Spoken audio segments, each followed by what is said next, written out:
I will not take this Sid blasphemy in the chat right now. Okay?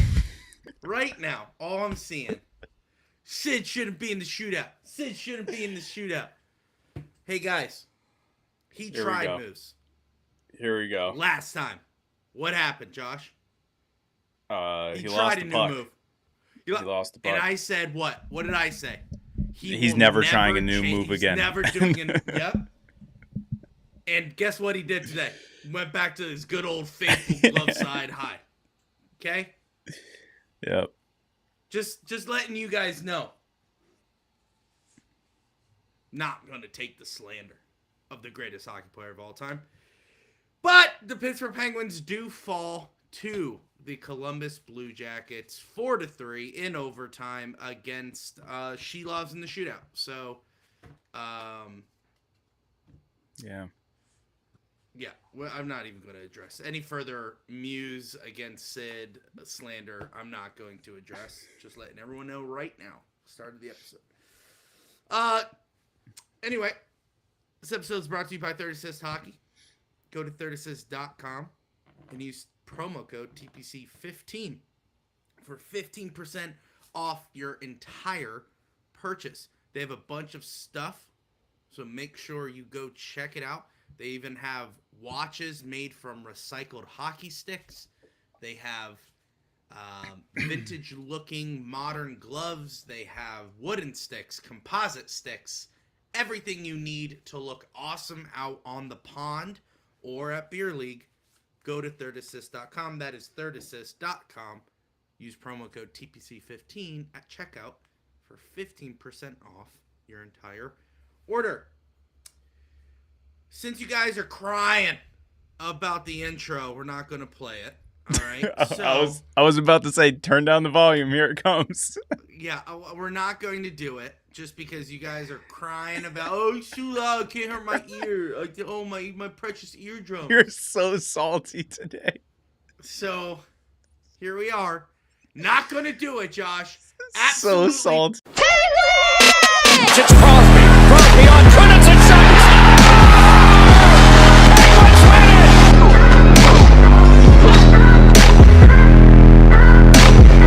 Sees part for Crosby to the goal. He scores.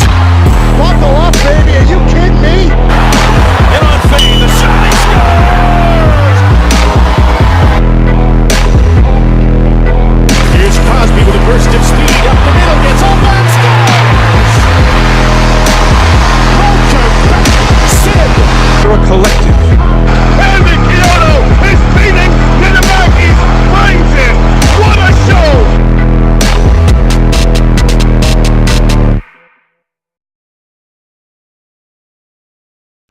That is what you guys deserve. That is what you guys deserve. You got me.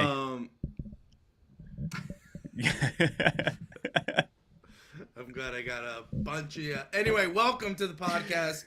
The Penguins fall to the Columbus Blue Jackets in the shootout. Josh, your thoughts on tonight's game? Yeah, I got the rally hat going because, after that second period, we were god awful that period. I hated watching it. That was the worst. So I was like, hey, rally hat's coming on for the third.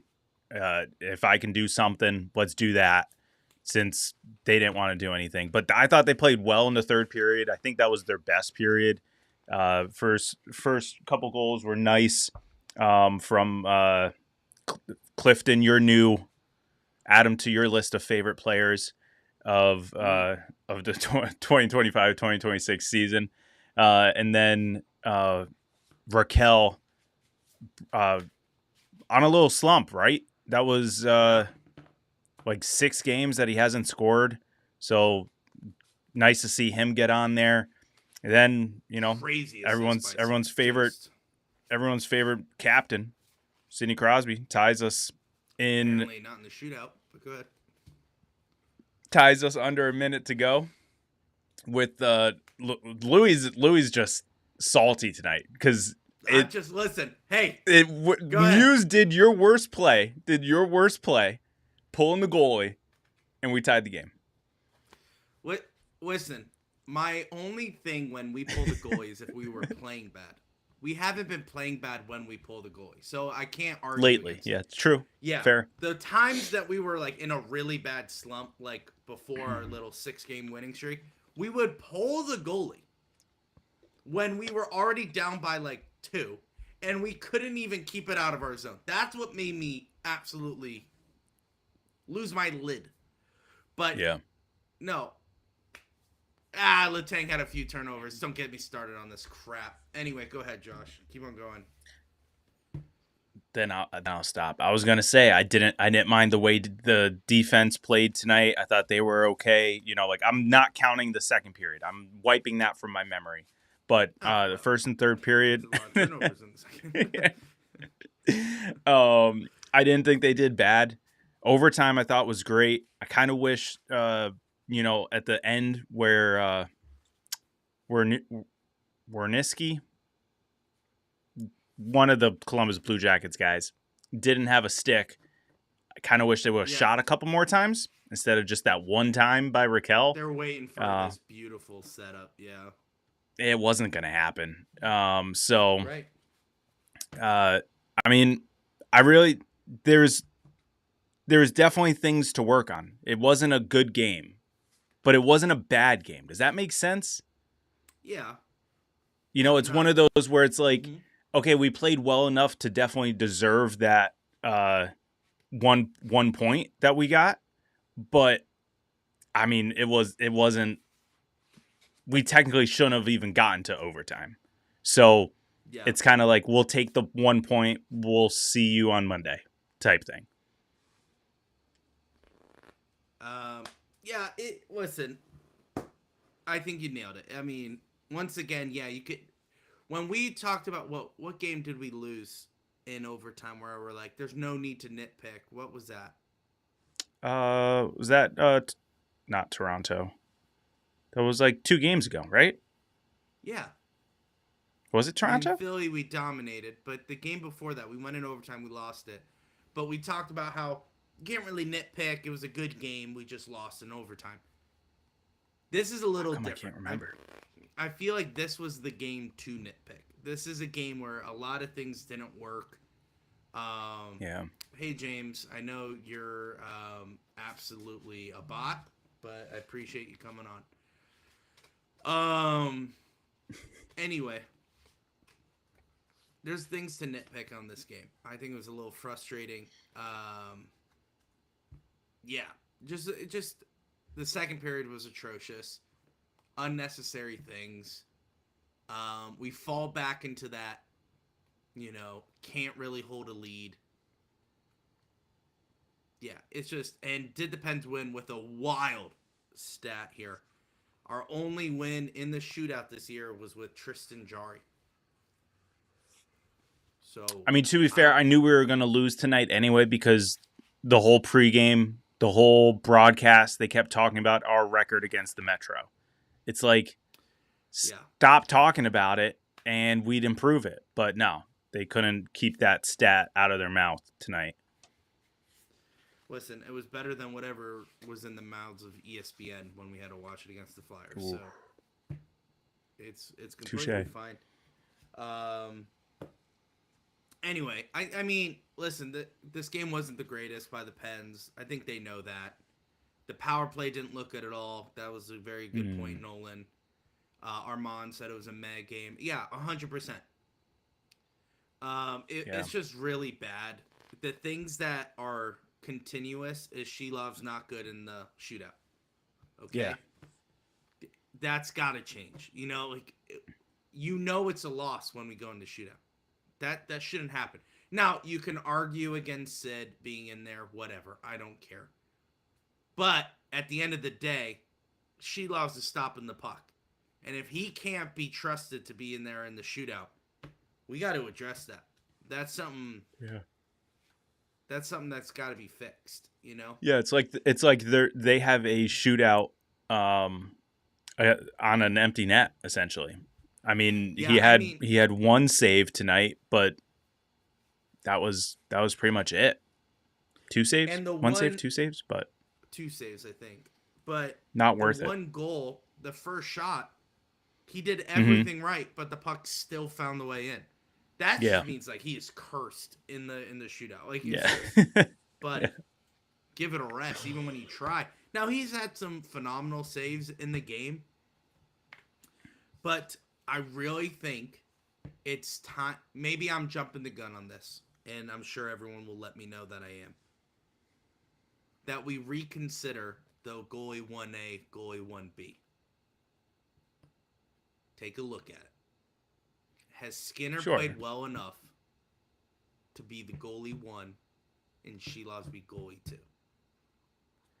And We when have you been when you going- say that, how would you want to do it? Like, essentially, you ride Skinner until we have like a back-to-back, or Skinner has gone like 4 in a row, the something like traditional that. way you would have the goalies. Yeah. Yeah.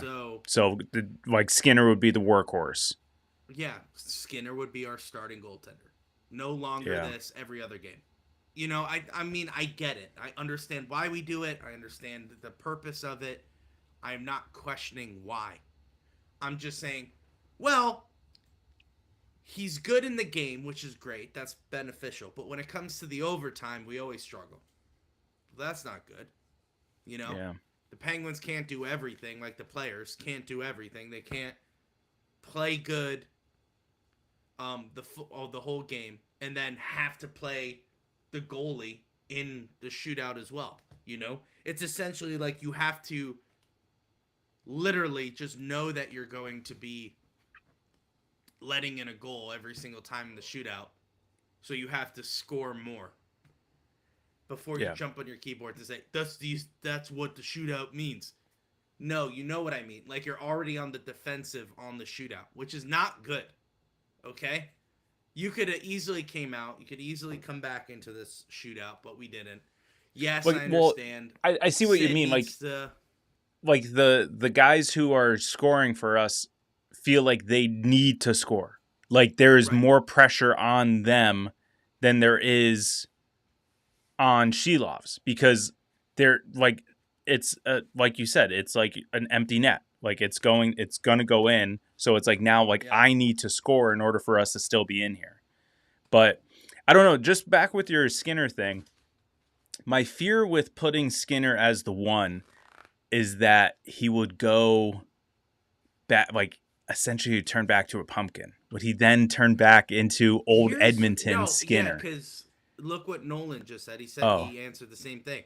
If part of the reason Skinner's playing so well is because he's not being the main guy. Yeah. I think the main reason why Skinner isn't struggling is because the media here isn't blaming him. But it's also, he's still very new, and it's also not enough games. Yes, no, I know, but that's what I mean. Like, I don't think Skinner's first year was like this. Like, I mean, not like this. I mean, like, how it was at the end of his tenure in Edmonton. I think it got to a point that way, and I'm sure it will here too if he's here long enough, because the fans and online media were definitely after Jari. Near the end of his tenure. So, I mean, it could get pretty nasty for sure here as well. But I just think, I don't know. I think I agree. Like, I'm just scared that he would go back to, the goalie that Edmonton was so desperate to get rid of. Also us very, very leery of taking on when we found out that we were trading Jari to Edmonton. So, yeah, I mean, and Shane put up a really good point. You don't necessarily need to put Skinner as number 1, but give him an extra start here and there. I would agree with that. That's fine. I would like to see more of Skinner. I think he has, he's found a good home here. I don't want to speak ahead of it. But listen, it's not. Shilovs didn't play terrible. I'm not saying he's bad. I'm not saying get rid of him. I'm just saying I think he's more of an NHL backup. He has some great saves. He has some really good, moves out there. But Yeah, we're getting close to the end of the season, believe it or not. We're halfway, a little over halfway Game through. 47. Yeah. Yeah, Olympic break is what, 3 weeks away? Not even, right? Not even. 2 weeks? It's like the second week of February. Like, I don't think it's... Because we still play in February.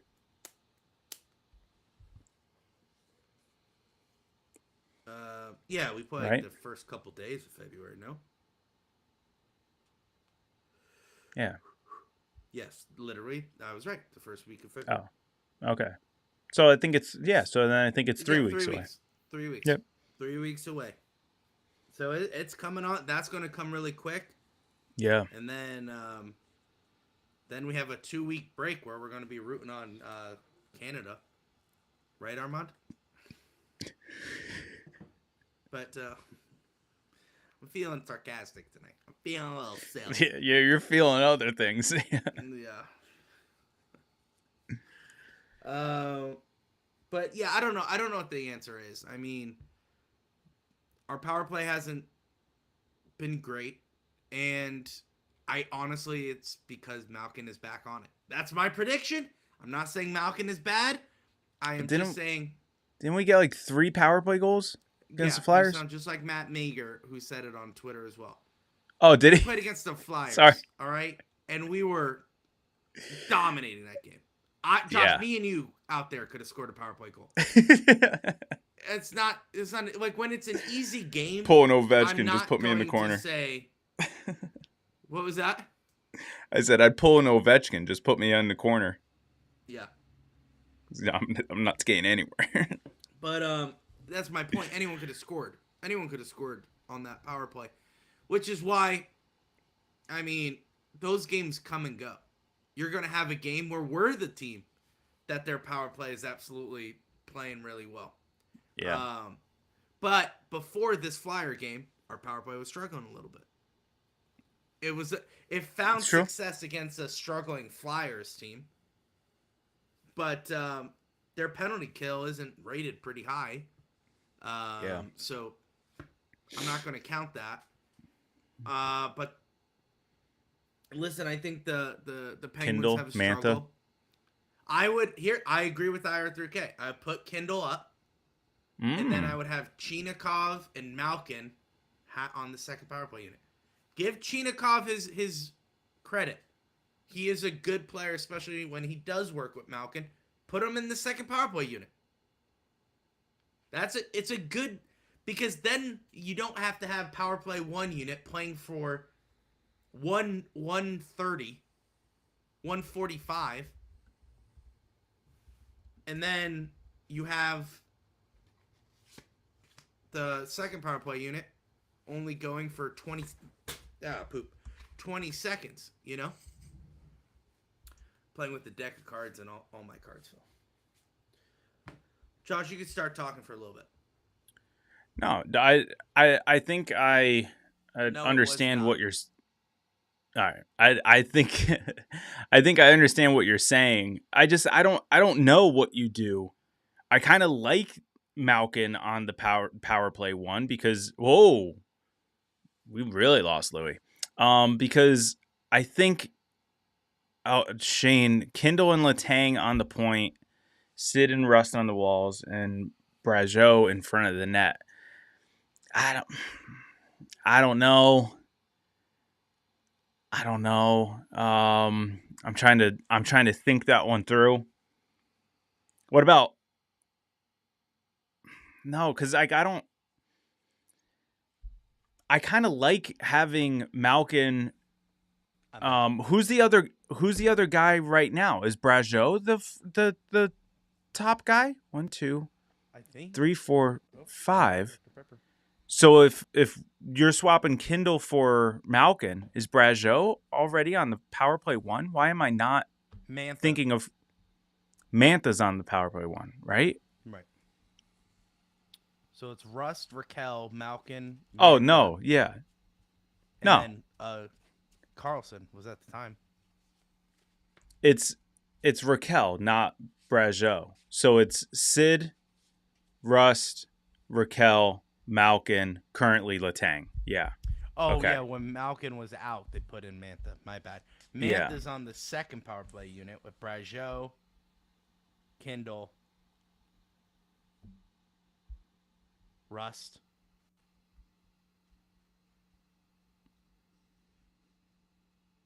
Who else?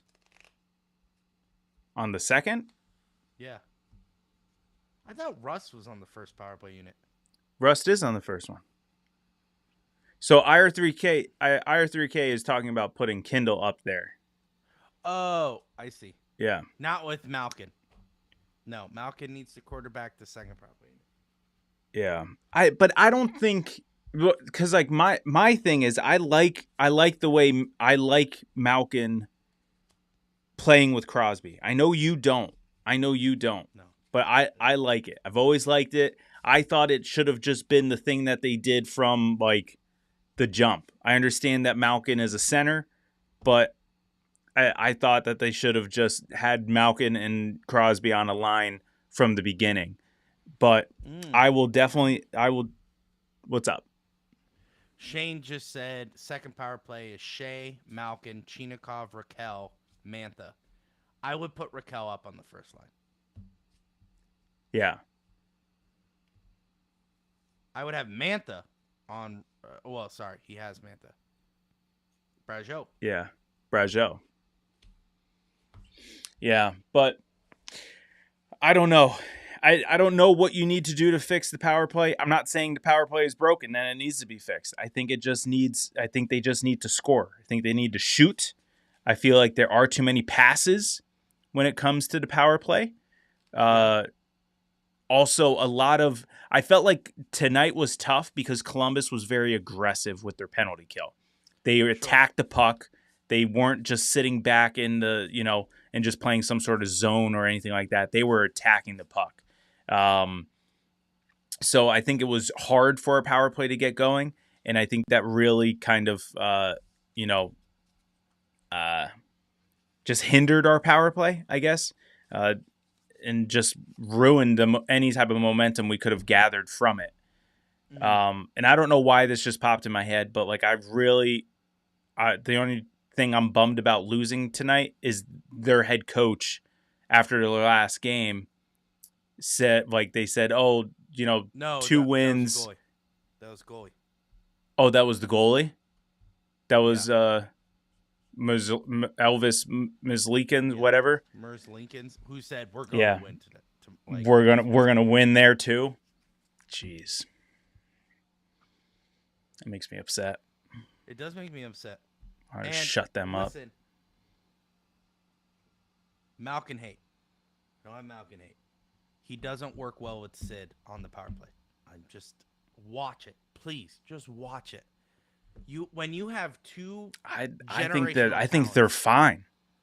I think they're fine together.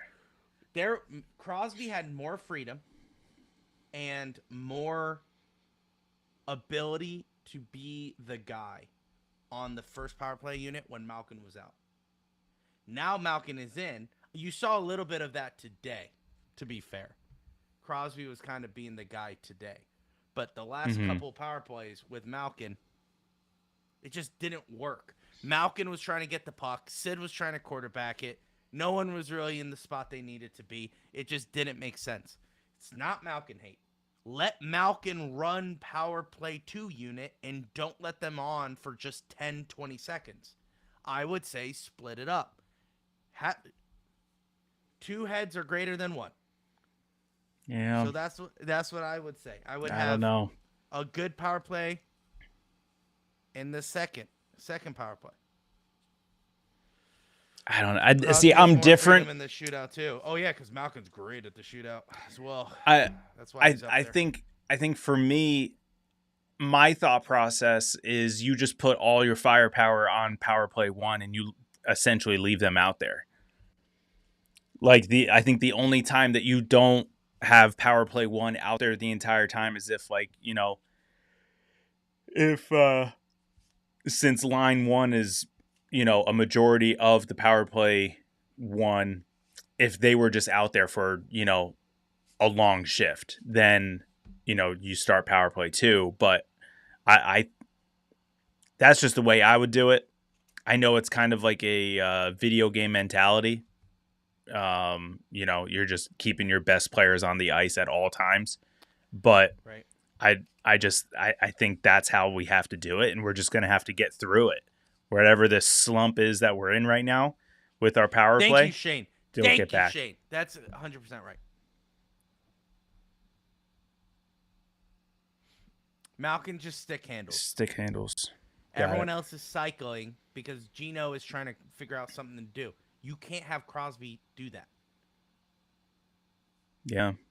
And that's fine. If you wanted to move Rust down to power play 2 with Rust, Malkin, Chinikov, and however you want to figure that out, and then Raquel, Crosby. I don't know who you would put That's Kindle. else on there. Oh, yeah, Kindle. My bad. Because we want to put Kindle there. Yeah. But So Kindle I don't know. hasn't been playing the greatest either in the last couple of games. I think he's tired. I mean, think he's There tired. was a lot of great effort today, but he hasn't been playing phenomenal like we saw in the Yeah. beginning of the year. So it's young. He's young, and that's fine. But you have to hold him accountable too. You know, we have to hold everyone accountable. They're all adults. Line 4.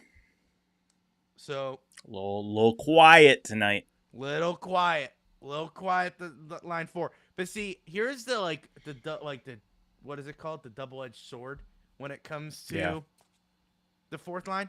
You're like, oh, fourth line was quiet. You're like, but it's the fourth line. It's So fourth you line. shouldn't expect them. We have been. Here's the problem with a lot of fans. They're like, and I'm not saying you're saying this or everyone in the chat is saying this. You might be putting me in there, which is fine. But what I'm saying is everyone's saying, they're so used to getting a certain thing. And then that all of a sudden that becomes the standard. And then when they fall a little bit below that, a little Correct. bit, it's not like they were atrocious. They just fell a little. Everyone's like, they're quiet. But it's the fourth line. They were just outperforming what they were doing. You know, you can't. Yes. That's like saying Skinner goes on a shutout. He gets a shutout. And then people go, this is the guy. He's our guy. And then he drops a loss 3-2. And they go, maybe we should reconsider. Well, okay. Don't have that. There's going to be ups and downs. There's going to be ebbs and flows. Don't find that too. Yeah. No, that's fair. Drives me nuts. That's fair. It drives me nuts just because I see a lot of that where people were like, Kindle is quiet. And it's like, okay, right. But usually he shows a lot of effort. There were some times, what was it? Was it in overtime where he was on the ground trying to get the puck to the center? If it wasn't overtime, that was in the third, though. Yeah, it was late. It was late in the game, and he showed a lot of effort to get the puck to Malkin. Loved it. So maybe it was maybe a third period. IR3 Cab been shouting that from the rooftops since Malkin came back. I was told I don't know puck, but I would put Malkin, Brajo, and Mantha back together. Have Gino be the center, and then you bring the third line, Kindle, Chinikov, and McGroarty. Because guess what, ladies and gentlemen? No Novak? He's back. Going to bench Novak. We have too many forwards, Josh. You know what sucks? It sucks for Rucker that he's got to deal with this, but it also sucks for Novak because if he buried that overtime goal tonight, that guy's not losing a spot. He's not losing it. You can argue he doesn't lose the spot anyway just because he's been playing well. Novak. I know, has but been playing it's well. like a goal like that kind of solidifies it. You know what I mean? Right. Yeah, I totally get that. But here's the problem. It's like,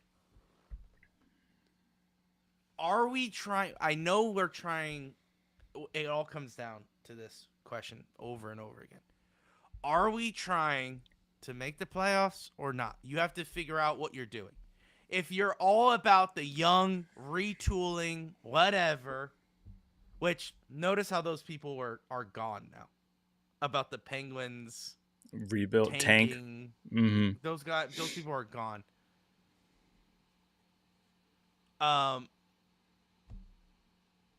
do they want young guys on the roster? Or is that just down the road when we suck again? Just whoever's best, put them on. I'm confused on what the trajectory is. Because if we're trying to get in the playoffs, it's whoever's best. And if that's Novak over McGroarty, that's fine. But you got to put him on the third line. Stop trying to force him to be the plug-in guy on the second line. I feel like you can do both. And by doing both, you're playing Rucker over Novak. And that's fine. But then Kindle has to come down. He has to be the center. You have to have Chinikov. I like that. They played one game together. Chinikov, McGroarty, and Kindle. They played one game together. And we didn't see that blossom in any. Was that Chinikov's first game snipe from Kindle? First game. But was that the whole 2/3 of the ice pass by Kindle and Chinikov scored on the breakaway? Or was that Kindle scored on the breakaway and it was from Nope. It was Chinikov. Then whatever. It's Chinikov from Kindle. It was his first game as his first game. And he got, then yes. Yeah. Then it was Oh no, he didn't get a goal in the first game. He got a goal in the second game. First game he was quiet. Then yeah. But I don't know. It's not a bad thought. It's not a bad thought. What's the nice Pens?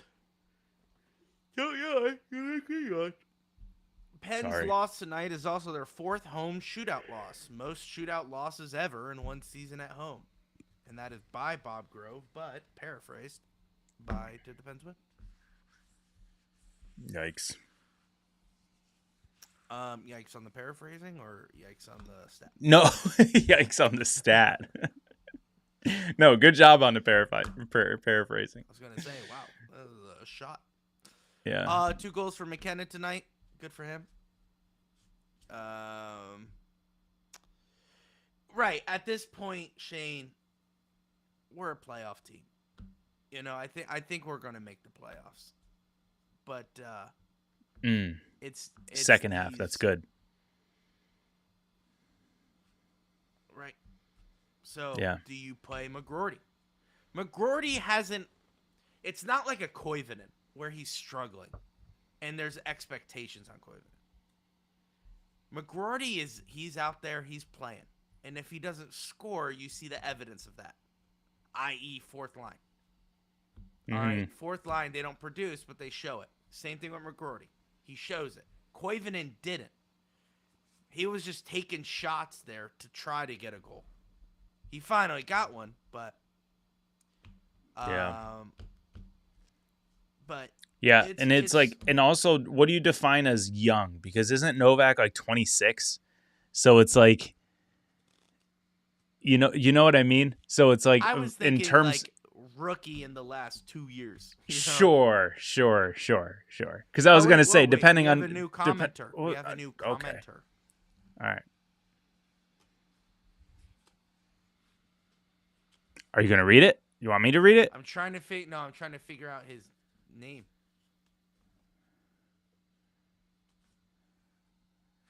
I don't know. Because there's numbers that I think they're supposed to be. Yeah, sure. All right, but I'll read it. Playoffs aren't a guarantee. First of all, we have to fight for it. Second, Shilovs cannot be our goalie coming into shootouts. Yeah. Well, you're new to the podcast. Josh has a great idea to figure this out.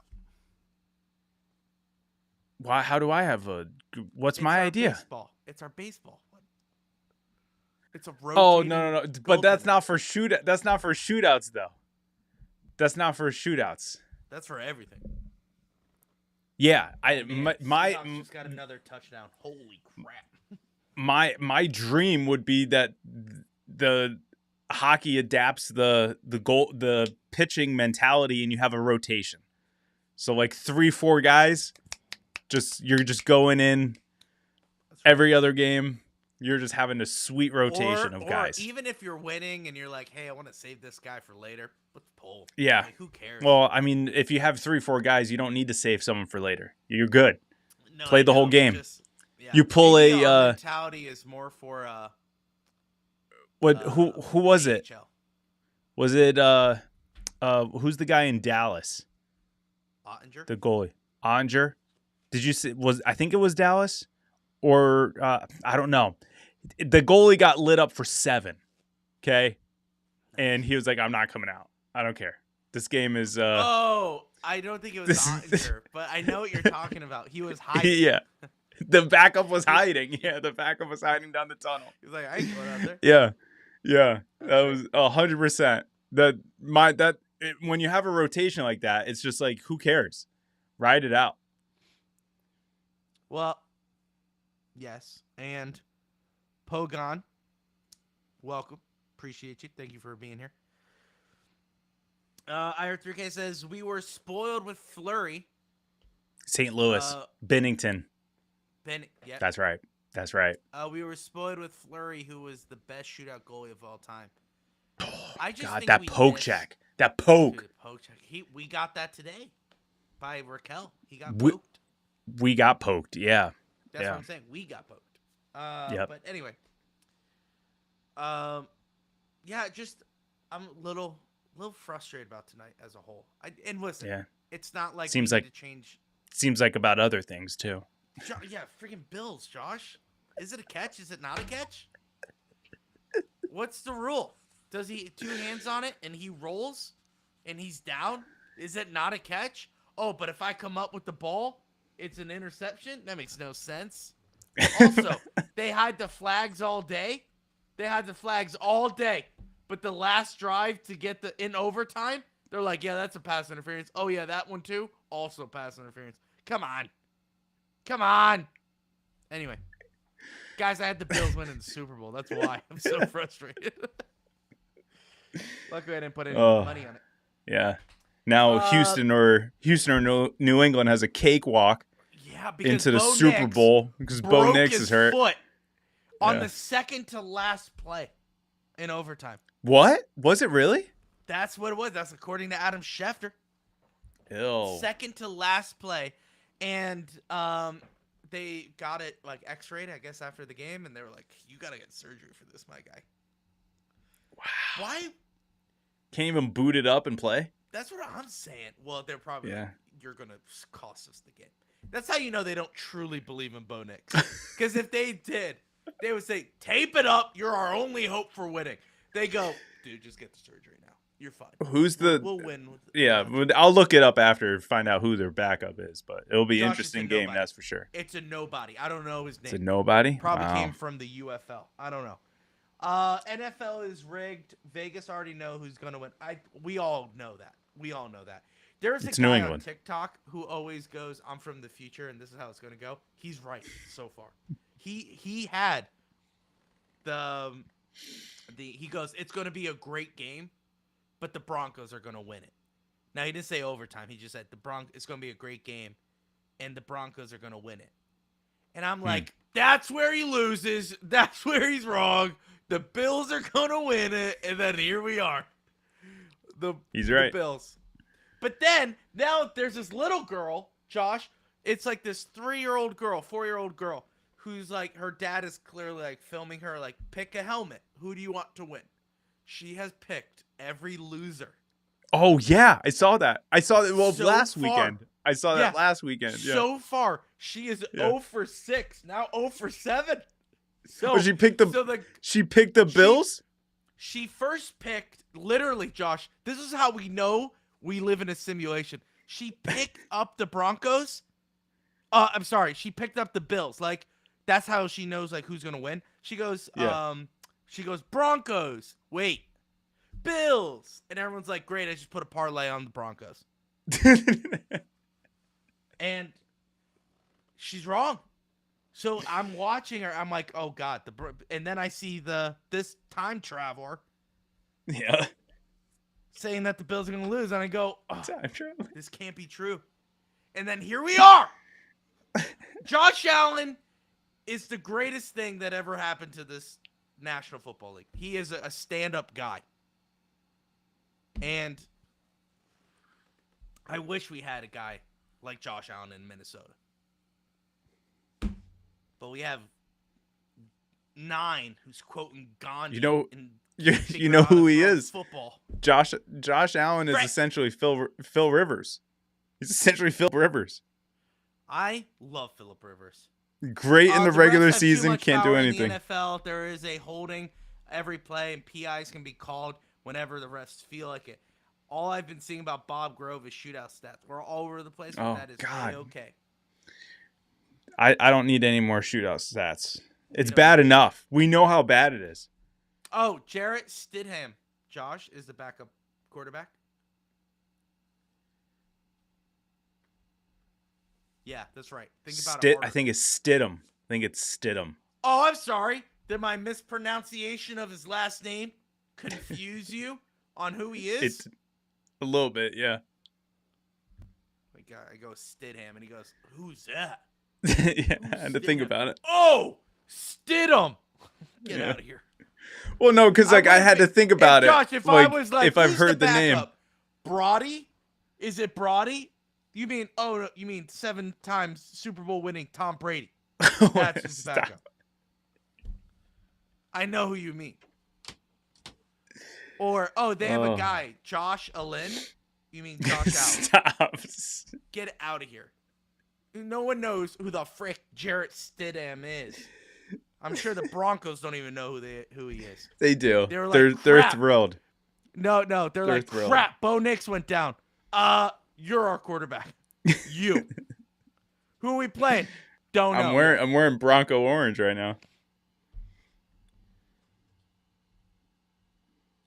Listen, a lot of people, here's the Super Bowl prediction from the Time Traveler. It is the New England Patriots versus who? Who do you think he has? Seattle. No, Rams? the Rams. It's going to be Seattle and Rams in the NFC Championship, and the Rams take it. And so far, he's freaking right. Because look, Seattle is up like 400-3. It's ridiculous.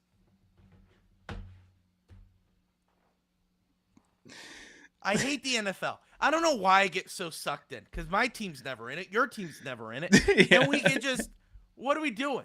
And I root for Josh Allen. And I'm like, this is his year. No one's in his way. Freaking Bo Nix comes out of nowhere. And granted, you got Cook fumbling. You had this weird interception that I still don't understand what an interception is. And then on top of that, I don't know what a pass interference is. Because when the Bills goes up and his hand gets taken down, they're like, oh, you got stupid Tony Romo going, Jim, that's a real good call there, Jim. Real good call. I love that they swallowed their whistle there. And then you have overtime, and they go, a guy little touches, and go, hey, yo, pass interference. And then you have freaking Tony Romo going, hey, this is what is good about the refs, Josh. This is good. Hey, Jim, this is what we like. Now we're playing football, Jim. Tony Romo is the worst thing that happened. He's the next Chris Collinsworth. There's Chris Collinsworth. Now here's a guy, right?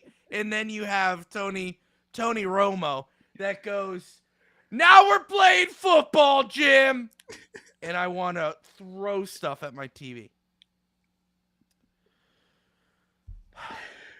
Anyway, the right. Penguins they lost in can I shootout. can I answer those two questions that are Josh, directed you could throw them up. to me? Which one is it? Well, yes, Harbaugh took the Giants job. Stefanski just announced before we went live. I told Louis, I'm so pissed because my number one was Stefanski. I didn't want Harbaugh. I wanted Stefanski. Stefanski was my number one. My number two was Chris Shula, defensive coordinator from from the LA Rams, but he said no thank you to an interview to the Titans. And so now my next option is Mike McCarthy, actually. I like Mike McCarthy. So they had an interview with him today. Was I that hope Dallas? Dallas and Green Bay. Yes. So I'm going with Mike McCarthy. If it's not Mike McCarthy, yes. I think that it'll probably be Matt Nagy is who I think it's going Josh, to be. are, not who I want it to be. Here's going to be a just Josh, bad. Wild. I feel bad for Pagan because he comes in hoping this is a hockey podcast. Here we are talking about everything but the Pittsburgh Penguins. Yeah, fair. Josh, you're getting Brian Flores. Because guess what? I don't want to let go of Brian Flores because that's the only good thing about the Minnesota Vikings is our defense. And we should just throw a blank check his way, but we're not going to. He wants to be, a head coach, which is fine. The only team I'm okay with him going to is the Tennessee Titans. I think he would be perfect for you guys. He'll be the Steelers head coach. I know, and I don't want that, Josh, because the Steelers will remain good for God knows how long. And the Minnesota Vikings will we're not even going to the playoffs next year. Yeah. Shane, you can't bring us back in, dude. You can't bring us back in. Oh. Nolan.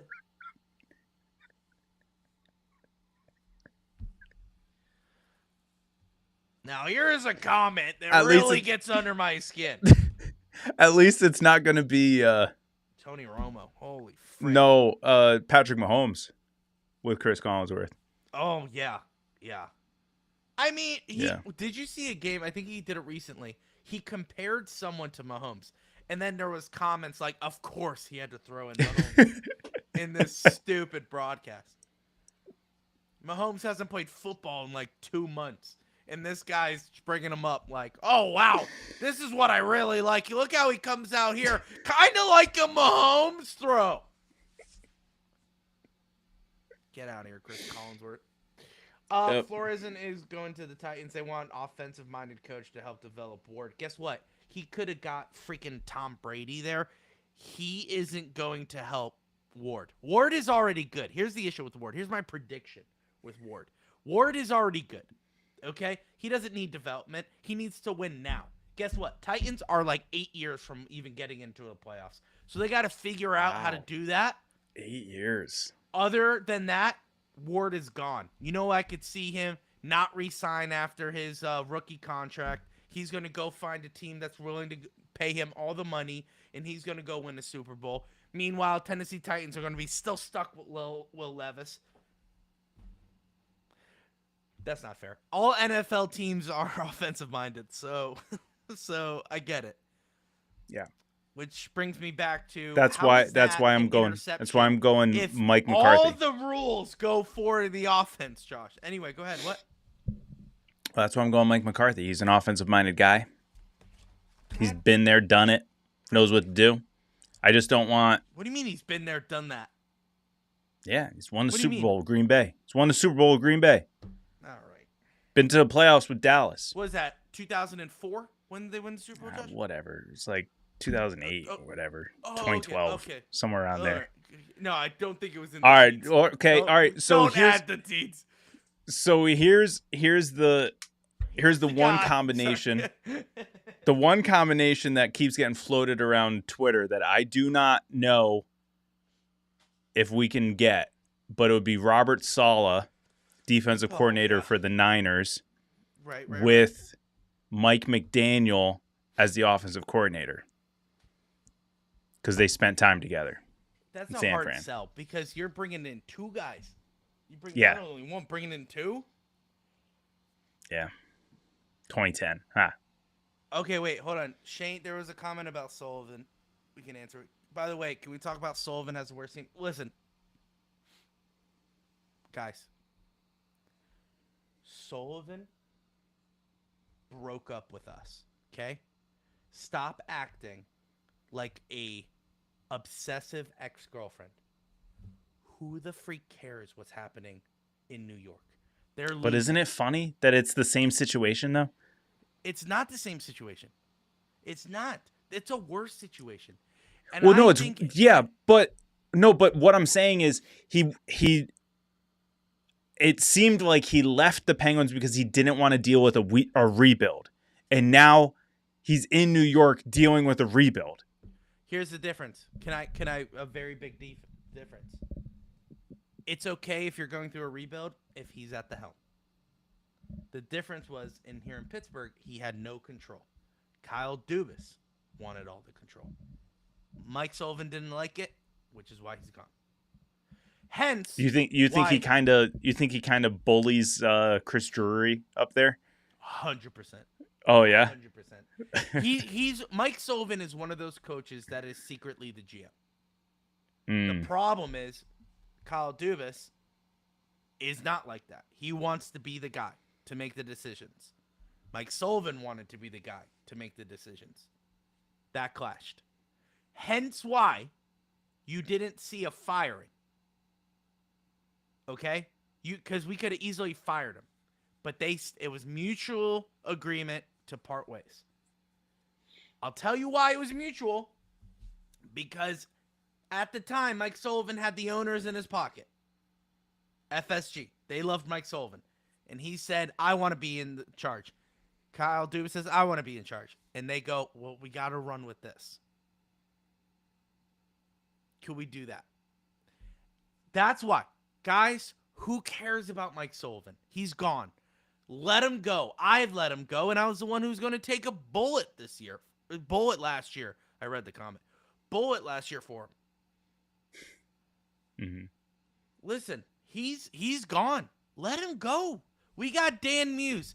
I don't care about the Rangers and how they had to put a public notice out there for everyone to say, hey, guys, on I know on we letterhead. Suck. Hey, I know we suck, but we'll get better. I promise. We just got to hang in there. And that may mean that some of your favorite players are going to get traded. Oh, and by the way, we're not extending Panarin. It's just kind of like, it's wild. I get it. It's entertaining to see someone in the Metropolitan suffer this bad. I get it. I would love to see the Flyers do this next. But you guys, and I'm not saying you're doing this directly, everyone else on Twitter is doing this. They're saying, oh, Sullivan. Guys, let him go. If this was Tocchet, you wouldn't care. Even though he was an assistant coach for the Penguins. The problem is you guys want to see Sullivan suffer even more. Even though he did nothing for us. You guys, he did nothing to us. See, well, listen, like this. Arthur, okay, I'm going to disagree with you. Please don't take this personally. Sullivan wasted Sid's year, and people were defending him while it was clear a needed coaching change was a coaching change. Bad. I get that. You can argue Kyle Dubas is wasting Sidney Crosby's year, okay? Because Sidney Crosby wants to win. Malkin wants to win. Letang wants to win. No one knew that the Pittsburgh Penguins were going to be this good. No one. Remember in the beginning of the year, it was about tanking for McKenna? Oh, how the tables have turned. If it was going the opposite way, you would be calling for Dan Muse firing or a Kyle Dubas firing. The only reason why we're celebrating Kyle Dubas is because it's working. But I understand you want to see an ex-coach suffer. But guys, he helped us win a Stanley Cup. If it wasn't for Sullivan, we wouldn't have gone back-to-back. I get it. It was getting stale towards the end. Let him go. It's over. It's done. He got hired as soon as he stepped out of the offices in Pittsburgh. Let him go. Let him go. And how I'm going to kind of just also say, wonder if he was succeeding. You guys would freak out just as much. Oh, you would freak out because you would actually say, oh, whose fault is it now? Oh, it was because of this. It was because of that. You would always make excuses. All I'm trying to say is let Mike Sullivan go. He's gone. Dan Muse is our guy. He makes questionable choices every now and then. But other than that, he's doing a pretty good job. First-time head coach. Yeah, it's a first-time head coach. Once again, the Penguins are playing above expectations this year. Above. Way above. We're teetering and flirting with a playoff spot every time we get 2 points. The Penguins are good. Better than what we expected. It's not because Mike Sullivan left. There was a lot of different guys who have come into the Penguins locker room since Mike Sullivan has left. Just saying. We got to stop rooting for people to fail. What about Dan Heinen? Are you going to root for him to fail? He scored on us tonight. Are you going to get mad at Zach Aston Reese? He scored on us tonight. Yes. Dan Heinen was unfortunate. I feel bad for him. Because same thing with Sam Poulin. I feel bad. I feel bad for him. Because it didn't work out. Same thing with Mike Sullivan. Wonder if Mike Sullivan had his way. Would we be winners? We don't know. We'll never know. We don't know. There's two schools of thought. There's Mike Sullivan's way, which is win now, play hard, do the right thing, and if you do the right thing, you'll get paid off. Then you have Kyle Dubas who goes, let's experiment a little. Let's go on the fly. Let's figure some things out. Let's do this. Let's do that. And we're finding success. That's his way. You don't know. The Tennessee Titans, offensive-minded. No, we're not. Could win. Not but getting if they there go again. defensive-minded, could they also win? Right? Like the Pittsburgh Very possible. Steelers. Now, here's a guy. Two schools of thought.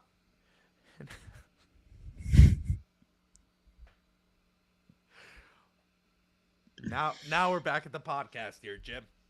Here's a question for both of y'all. What would you trade for Jason Robertson before the deadline? Josh? I don't know. I feel like it would have to be a lot. This isn't a good answer, okay? This isn't a good answer. It was just perfectly timed. But I don't know. But I think I agree with IR3K. As much as I would like to have him in, I think the price would be too high. Yeah.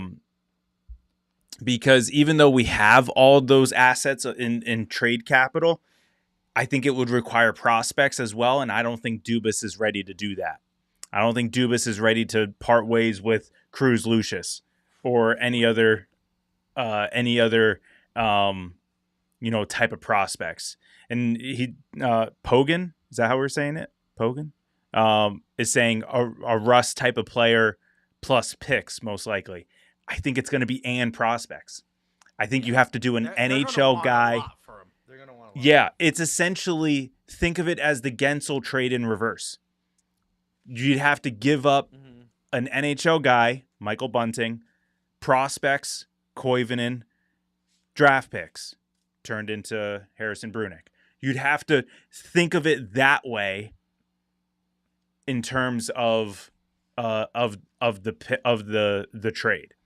So I don't know if I think it was Zach who said it in the chat in Discord where if you throw Raquel in there, that may offset some of the prospects or picks that would have to go out to Dallas, but I don't know. I think it would be too steep. Don't like this. This is way too steep. Whoa. Don't like that. Don't like that. That's selling the future for one guy. Wow. Maybe not Koivunen, but McGroarty and Kindle, they're going to be, hopefully, Penguins for the next 10 captains. Years. One of them is going to be the captain. I think it's McGroarty. Unless we get McKenna. Yeah.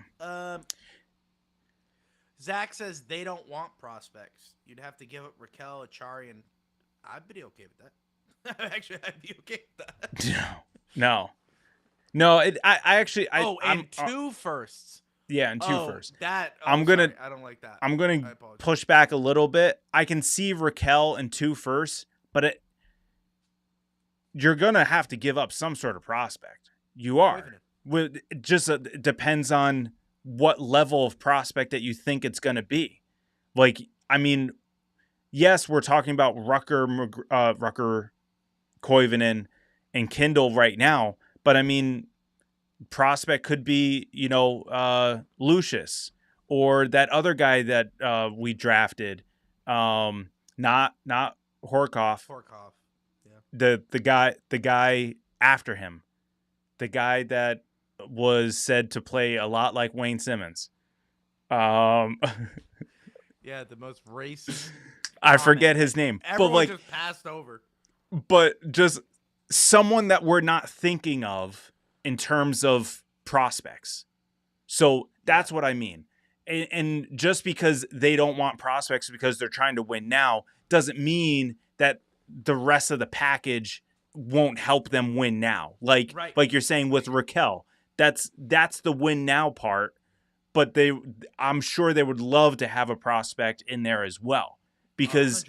if you can have both at the same time, have a piece that's going to help you win now and have a piece that's going to help you in the future, you do it.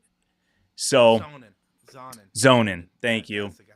Yep. But yeah, honestly, I would like Raquel Koivunen because he could find success in the NHL. He just hasn't found it with Pittsburgh. Sure. Koivunen, Raquel, and maybe like a first and another random draft pick. Boom. Jason Robertson. I just don't know. I just don't know if we have enough firsts to be thrown around for Jason Robertson. Also, what are we doing with all our forwards? We can't just bring in another guy. Well, he would essentially just fill that Raquel role. I know, but what I'm saying is that the smartest thing to do? Yeah. Or no, I hear you. Him his own line. I hear you. That's the thing. I don't know. I don't understand. Yeah. Here's what the future first line, McGroarty, Kindle, and Horkoff. They're going to split those guys up. Maybe like two of them will be on the same line, but you don't put all of them on one line. You know?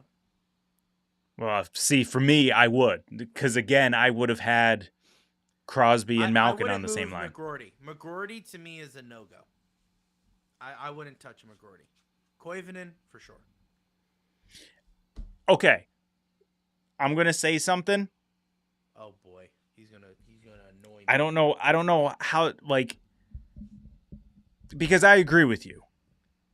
Don't move McGroarty. Don't move Kindle.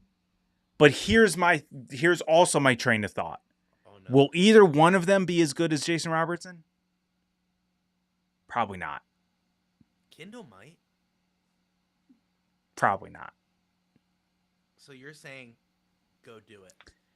No, because I like draft picks. Oh, I like Novak. draft picks. Guys, I didn't even think about Novak. That would be a great Raquel Novak. Because that would solve up our forward issues. We bring in Jason Robertson. We get to keep our youth. Guys, I just figured it out. Ladies and gentlemen, you're welcome.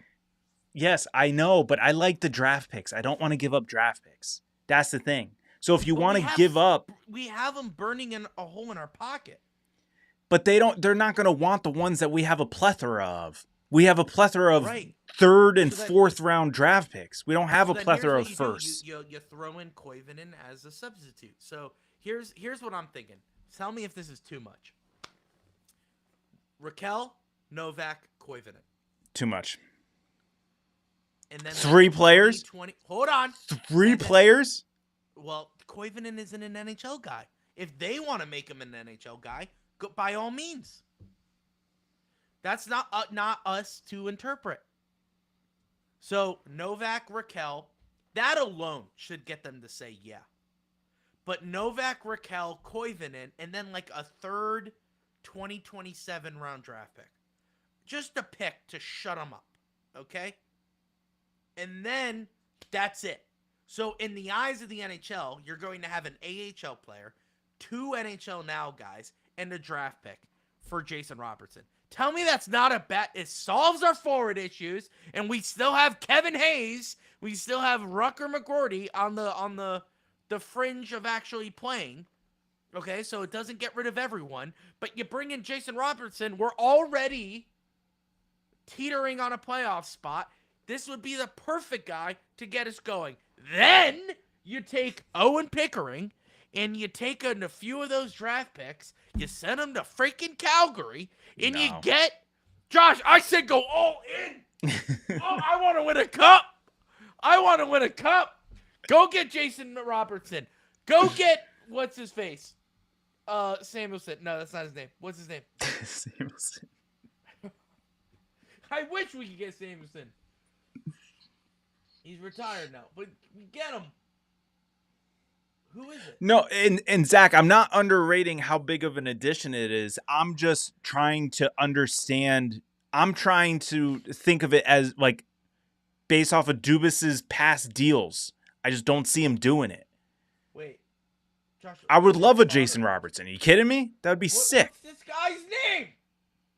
I don't know. Anderson. But I don't like the that Jay Fresh. That Jay Fresh. Did you see that card from Jay Fresh on Anderson? Yeah, 54. Overall, but his defense was horrible. Yeah, Josh. Carlson had a bad one, but now he's playing good. Josh, you're telling me he wants out. Okay. Retain on Raquel. No, we're not retaining anything. Kyle Dubas would literally stand in the middle of the Squirrel Hill Tunnel, okay? Then let other teams... No, sorry. Take that back. Then us pay for other teams, okay? That's not going to happen. Kyle Dubas will not pay on anyone. Look how he figured out how to get around the whole freaking... Jari situation. He's going to do the same thing. And that's a little too much too. How did we get Kulak in there? Everyone knew it was going to be Skinner, but how did we get Kulak in there? I don't know. Was it because of Sam Poulin? We sent over a 2027 third-round draft pick, Sam Poulin, and Tristan Jari. How did we get Kulak? Because guess what, ladies and gentlemen? That draft pick and Sam Poulin was for us not to retain anything. They just threw Kulak in there as an appetizer. I don't know what that was.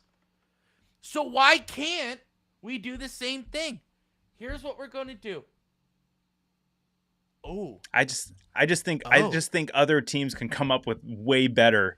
Do we know if Dallas are they like against retaining? I don't know. What is Robertson's contract? Josh, who knows? We just know he's good. Hold on, I'm looking. I know he's good. You Top don't want 20 him, player Josh. in the league. You don't want him. And he's number 21. No one has number 21 on our roster right now. You can't wear 21 in our roster. You're right, Josh. You're absolutely right. So we'd have to pick a new number.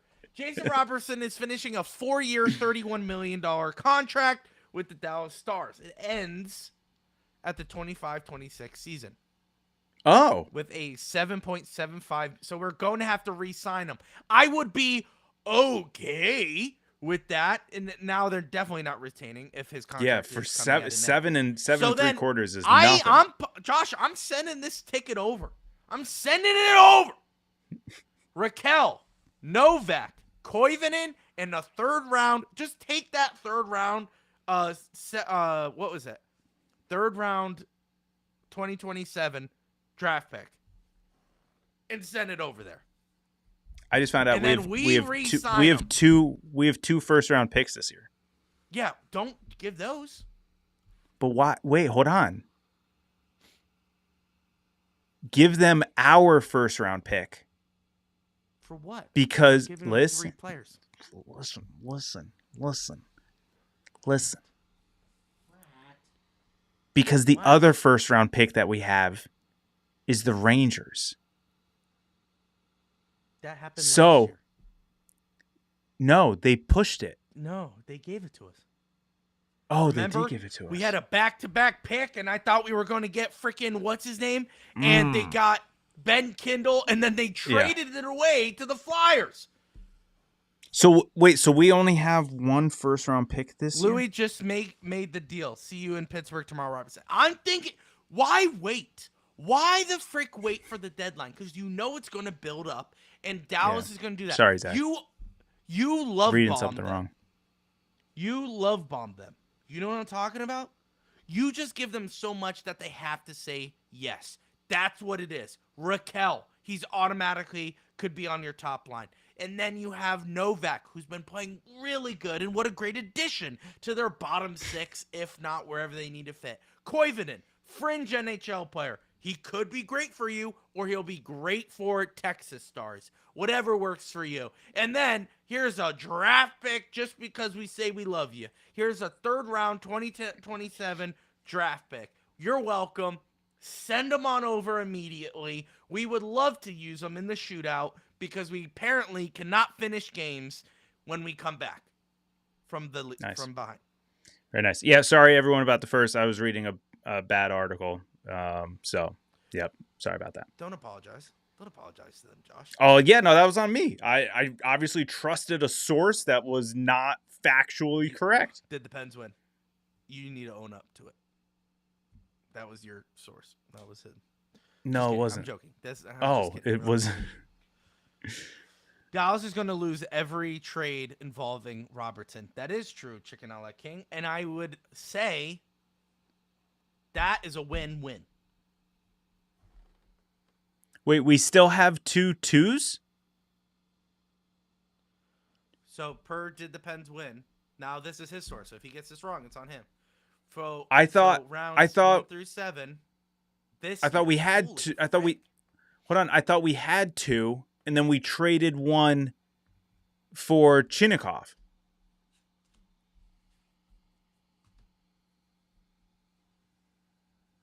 Oh yeah, that's true. Because if we have 2 2s, send a 2. Yeah, I'm okay with that. For this year, 2026 second round draft pick. Zach, that condition, how does that work? So it's a second with a condition that if to be a first if Pitt makes the playoffs. How does that work? If we have, so would it be our first round pick that we'd be giving up? That's where I'm confused. Because if that's the case, I don't want to give up a first, even if it is a late first. I don't want to give that up. But don't we already have 1 first this year? We only have 1 first, yeah. But he's saying this is a second round draft pick condition if we make the first, if we make the playoffs. It's a to first. Be a first if we make the playoffs. It will become a addition to our first, or is that our first?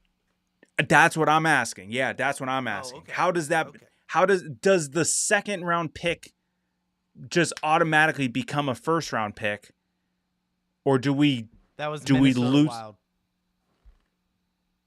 Or do we lose our first round pick? I don't know. It was Heinen 26 second, 27 third for Chinnikov. Yes, that's correct. But that's what I'm wondering with our current second round picks. Do we still have 2 after the Chinnikov trade? Right. I thought our second draft pick in the 26 draft was a part of the Chinnikov. Should we make a little graphic put out on the Twitterverse to see how the reaction we get? Yeah. Like a hypothetical trade? We swap the pick once the condition is met. Yeah. So I don't like that. If we're giving up like 3 that. players, I kind of like what Shane is saying. Third, that becomes a second if he resigns. Ooh, I like that. But cool with that because we got multiple of each. I feel like wherever Robertson is going, he needs, or at least with the Penguins.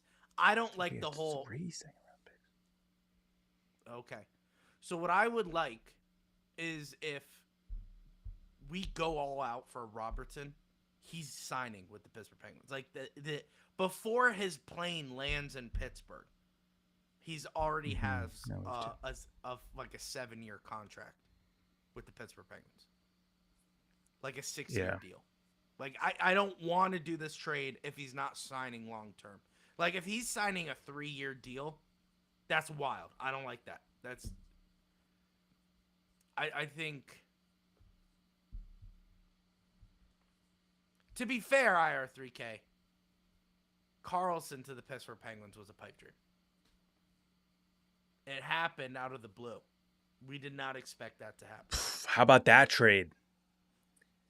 That was... There was 3 teams involved. Could we see another Dubas mastermind to come in and get, like we send Koivunen and Novak to one team, but that's a lot of retaining. That was to cover the contract, right? I'm sure that was part of it. But I don't think it was like a reason. But we lost like 6 guys. I would listen. Jason Robertson is a good hockey player. We all know this. We all agree. I don't think it's a pipe dream. I think the Penguins can seriously go get him. The question is, do we really want to? That if we get Robertson, that's a obvious sign that we're trying to go to win the Stanley Cup. Like hands down, no question. We believe we have the team to make it to the Stanley Cup. But you know what it also is? It's exactly what we were talking about last year in the offseason with Marner. Yeah. It's that bridge. It's not only win now, but it's here's your future. Yeah. It's not draft picks. It's not, Rucker or Kindle or any of those guys. It's Jason Robertson. That's who you're advertising as the guy who will carry the torch from Crosby, Malkin, and Letang going forward. And then having Kindle and McGroarty and Horkoff coming in. All behind them. Mm-hmm. Why not? This solves your problem. And, guys, I'm actually really liking this. I'm really liking this whole talking it out. Dubas, I know you're watching. Pull the trigger, buddy. Because guess what? Raquel isn't like knocking my socks off here this season. It's not like he is so good that we have to keep him, Or Josh, there was a lot of rumors about trading Malkin. No. I know. Relax, everyone. I know. Relax. Stop it. Resign Malkin. # resign Malkin. We all know. But if we go get Robertson, re-sign Evgeny Malkin to a hometown discount. Say run it back. Why not? I'd be okay with that. See, Panarin scares me because no, it's not even Panarin scares me. It's the fact that the Rangers said that they're trading him. So no, they're not trading him. They're just not. They're not extending him. Yeah, whatever. I'm sorry, but that pretty much says that we're trading him. But I think they're gonna want something big because they're rebuilding. You know what I mean? Who's rebuilding? Dallas. Oh, what do you mean? New York, yeah. I think Dallas is just trying to get some extra pieces here, multiple pieces for them to win. I can see New York try to go heavy on Panarin. I mean, Robertson. The question is, will Robertson say yes to that trade? See, I don't understand when guys are like, they should all be rumored to go to Pittsburgh. Here's why. Why wouldn't you want to come to this team? I'm not trying to be biased. You have arguably one of the greatest hockey players of all time going out. They're a fringe playoff team right now. Don't you want to be a part of this? Don't you want to be a part of that? This run? This last run for Sidney Crosby. The pressure is not on you. And I think that's so beneficial for these players who have all the media on them. That's why Carlson came in and he started producing.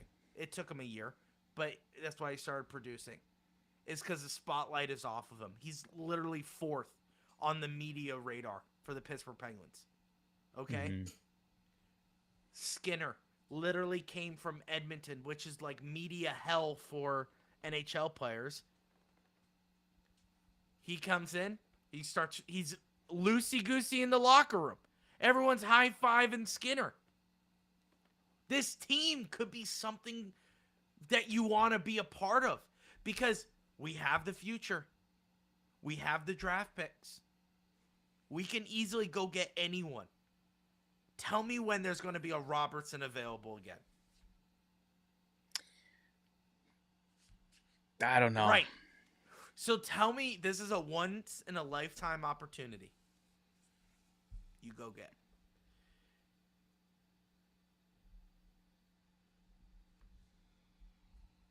Koivunen is gone. Dude, I heard 3K. Listen, and don't forget about Chinikov. Chinikov is finding success here.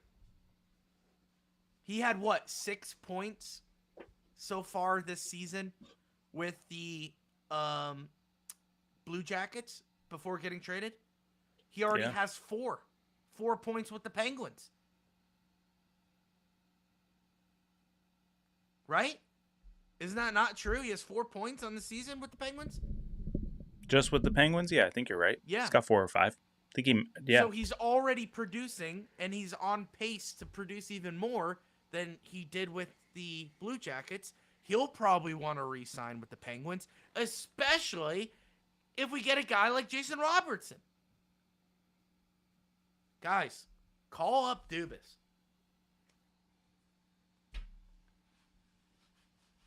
Four points with the Pens, right.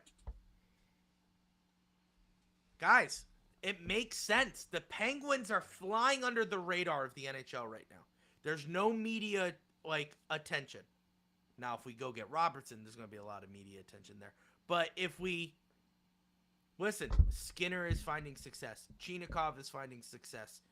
Player Carlson is having one of his best years with the Penguins right now. But if we're going to do this, we got to do it right. We got to do it right. Raquel, Novak, excuse me. Sorry, guys. Relax. Raquel, Novak, Koivunen. Second-round draft pick. Josh, pick a year for the next 3 years. This year. It's got to be this year. A 2026 second-round Throw in another pick for 2028. How about this? How about this, Kyle Dubas? Since Dallas doesn't give a rip about their prospects, you throw in a prospect with Robertson. Yeah. That's what I'm saying. Yeah, so we get a prospect from them. From them? Listen, you're giving 3 hockey players a 2026 second-round draft pick. They throw in a prospect. Now, it doesn't have to be a good prospect. I'm not asking for their number 1 prospect. I'm just throw in a guy. Throw in a guy. I'm not asking for an NHL-ready guy. Throw in a prospect. Tell me that's not a good trade. I don't know. What do you mean? I think Kyle Dubas could do it. See you, Pogan. See you, Pogan. Thanks for joining. Oh, are you heading out? I appreciate it. Thanks for joining. Hope you come back. If Penguins trade for Robertson, I'll buy Josh a Penguin jersey. No joke. A Robertson Here's one. the question. Well, here's not a question. Here's the thing. Josh doesn't wear jerseys, so you could buy him 10 jerseys, and he'll never wear it. So Hey, we have photographs of me wearing a jersey, all right? Right. But he'll never wear it. Did I get you a custom Titans jersey? No, custom Nets jersey. Never wears. And then I wore that 3 times. Hey, Josh, when did I buy you that? 4 or 5 years ago. But listen, when I went to the Nets game with it, I don't know. Did I tell you this story? So we're sitting in our seats, and this is horrible. So at a Brooklyn Nets game, there's a lot of Asians, like a lot of Asians. Don't know. Okay. I know that basketball is very popular in Asia. I get it. But there's a couple behind us, an Asian couple behind us, and they said, "Oh, who's number 11? Is he playing tonight?" And I'm like, "Oh, this is a custom jersey. This is my last name." And he goes, "Oh, you could do that?" And I'm like, "Yeah, got it as a gift." And I told Lauren, I'm like, I don't know. Does this guy know who's on the team that he didn't know that Vittorio is not going to be lacing it up tonight? Yeah. Oh my gosh. But you know what? That's the argument, though, right? Like, you can't. There's two people. Like, there's two. Schools of thought. I've said this. I try to come up with a new way to say it because Yeah. I've already used that. Maximus, Yeah, I and know the the accent. second time. I got shocked with the accent. I was surprised he was gonna do it. You know, I was like, please say our last name in an Asian accent, please. I thought Josh was gonna whip out like, who's Vittorio, you know, but he didn't. There you go, Josh. I joined with you. I did it.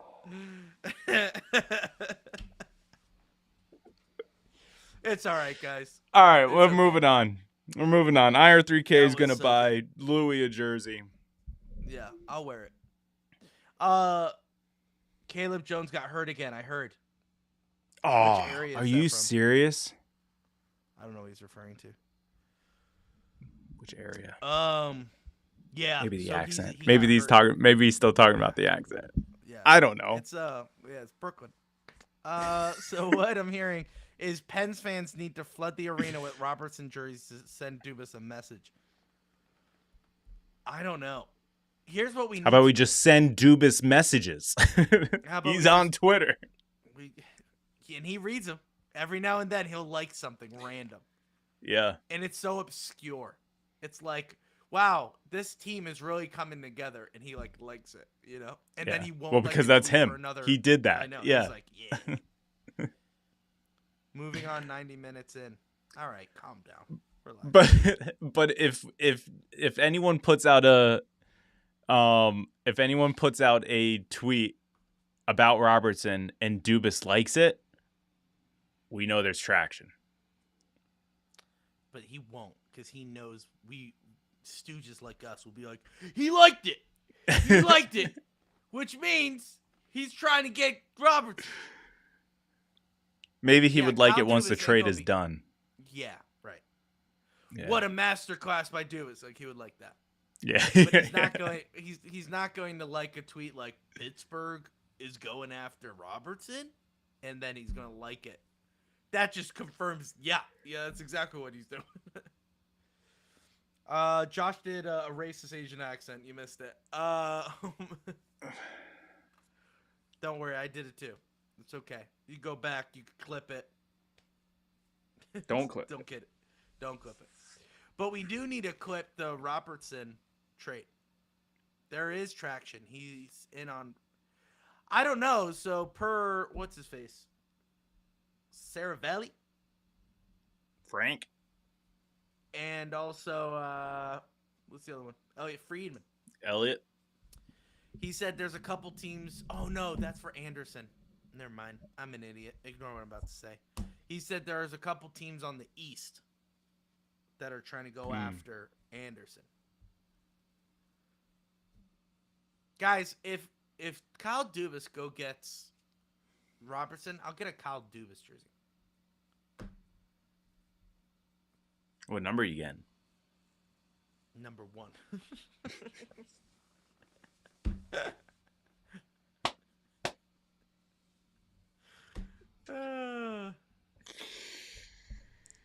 Oh my gosh.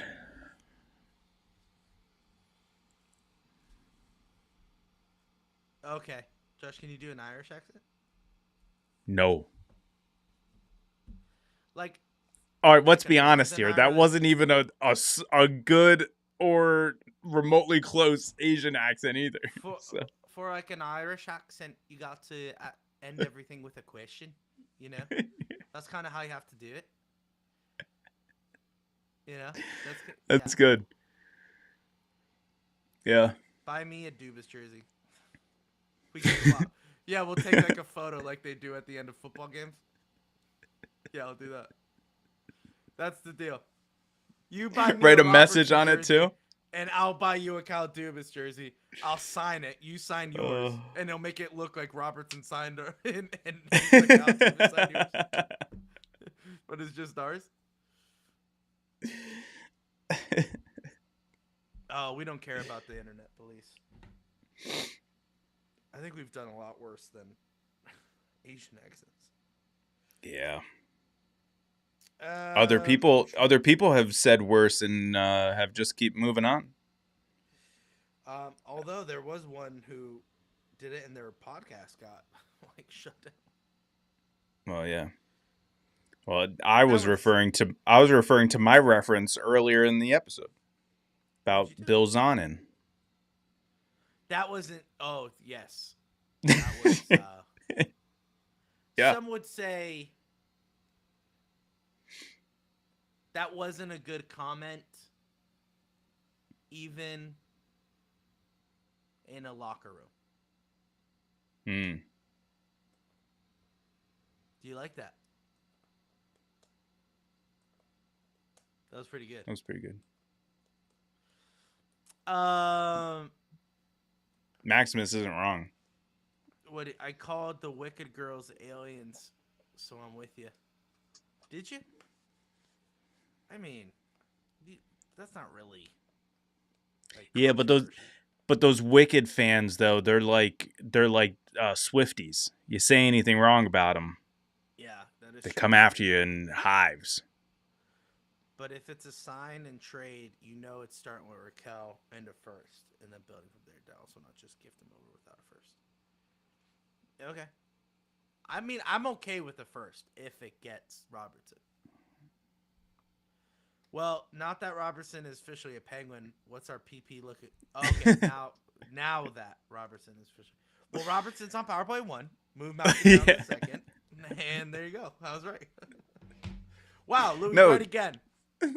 No, you just swap out Raquel for Robertson. That's it. On everything. First line, power play, overtime, 4-on-4, shootout. Yeah, shootout. So true. I like the big idea of getting prospect back from Dallas. Thank you. You're welcome. If a trade is on the table for Robertson, I say go hard on it. Is that not what that trade offer is? 3 NHL players, 1 fringe NHL player with a second-round draft pick? I don't think it's enough. That's what I'm saying. Okay, then change your draft pick to a first round. Boom. And then they give us a prospect. I'm not asking for a top-tier prospect. Just someone that A could Koivunen level. Right. Like an AHL. No, that's an NHL fringe guy. But who hasn't? But no. But what I'm saying, who hasn't developed yet? Okay, yeah, fine, sure. Yeah. Like a Danton Heinen, like a guy who could be on the NHL, but most likely he belongs in the AHL. Yeah. Same, Louis. If it's Robertson, I'm happy with moving a first, especially with how Dubas and Wes have been in late rounds.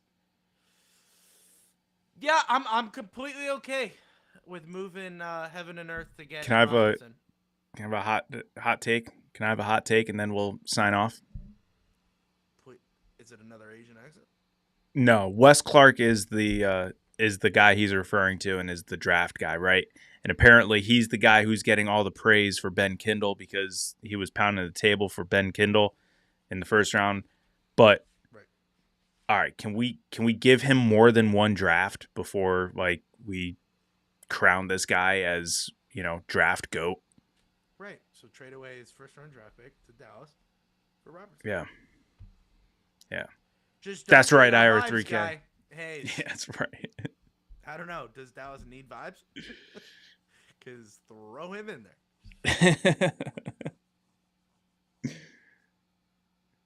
All right. Wes Clark is the GOAT. But why are we claiming him the GOAT just based off of Kindle? Josh and Brunick. Don't forget about Brunick.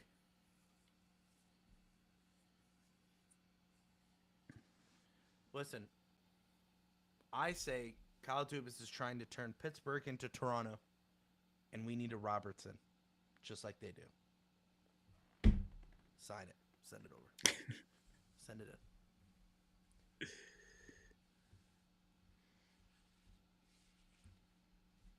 All right, all right, Kendall fair has enough. been his only Maybe I didn't know success. enough about Wes Clark. Maybe I didn't Right, know but enough, but Kendall is his only success so far. here, Drafted Brunick too. Don't apparently, forget about that, guys.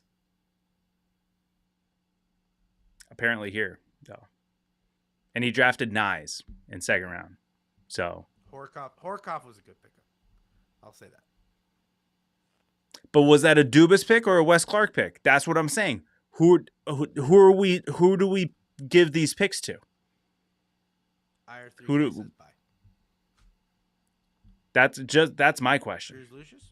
Did he Cruz pick Lucius? too? That's it. Did Wes Clark pick Cruz Lucius? No, he was a part of the trade, wasn't he?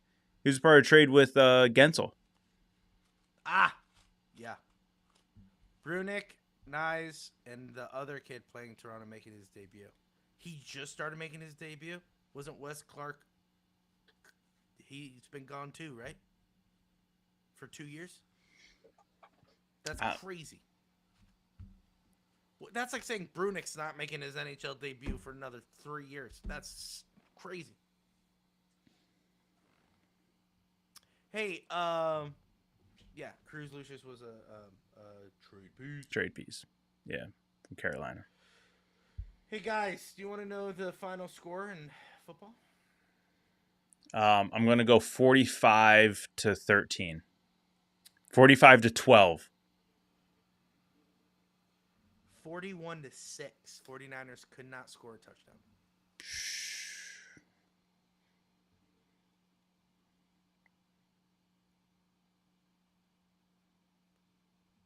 Maybe. I don't know. Speculation. I don't know. Speculation, more hockey cards. And we don't deal in speculation. Yes, we do. We do it all the time. We just traded for Robertson. Oh, Wes Clark came over last season. So he didn't even draft Brunick. Because Brunick was 2 drafts ago. Right. So we just found out that Kyle Dubas can't draft. Got it.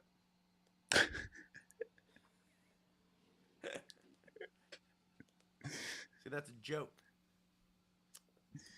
All right. I'm not hating on Wes Clark. I'm just confused why everyone's crowning him. He's the GOAT, Josh. I get it. The guy that you're pounding the table for hits and hits well, but like that's one guy. Well, it's not like he got the freaking McDavid. But Kendall shouldn't have been drafted where he was drafted. He was drafted where he was drafted because Wes Clark was pounding the table for him. Correct. Yeah. That is correct. You were right. So that's what I'm saying. And I'm not taking away from Wes. It's great scouting, great knowledge of, Yeah. I was Don't going to say forget, college he's not hockey, the but he didn't scout. play college hockey. But what's that? He's not even the scout. Yeah, but he's got to do the scouting if he's going to be drafting these guys. Oh, please. We all see Moneyball. They don't do dilly squat. They just go, who do we like? No, I This don't guy. think We that's like this guy. All right. If he's available, really take him. Got it. Figured it out. more hockey cards puts into perspective. He's goated because we haven't hit in the first round since Jordan Stahl. That's a great point. That is very true. I do have to say, Dubas has turned the worst prospects team in the NHL to a respectable one in a short time. I don't. Yeah. I mean, yeah. Yeah. Kyle Dubas also. I mean, Sam Poulin, was that him? No. Sam Poulin was Rutherford's last or Hextall's first? Really? Because Poulin was, yeah. Isn't Wes Clark in charge of scouting? But you still, even if he is, I'm telling you, Zach is saying he is a scout. But I thought he was whatever head of scouting. Okay, so even if he is head of scouting, he has to scout. Like he can't just be the you can't just be the office guy. I'm not gonna argue that. I don't really care. I'm just Yeah. saying. I agree with you. I don't know why we're goading him when,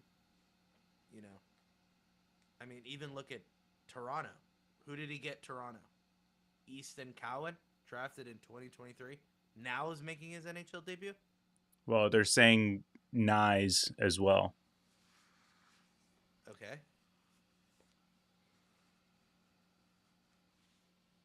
Okay, Kyle Dubas is not a scout. He is a general manager and a president of hockey operations. You can't just say he's a scout and that's not his current title. So what is Wes Clark's official title? Because that's their job. That's like saying, Scouting's a part of their job. It's sure, not their but that's job part of title. Everyone's job in the front office. Yeah. You know? Like technically, Everyone. what's his name? The guy who used to play for the Senators. That's on our.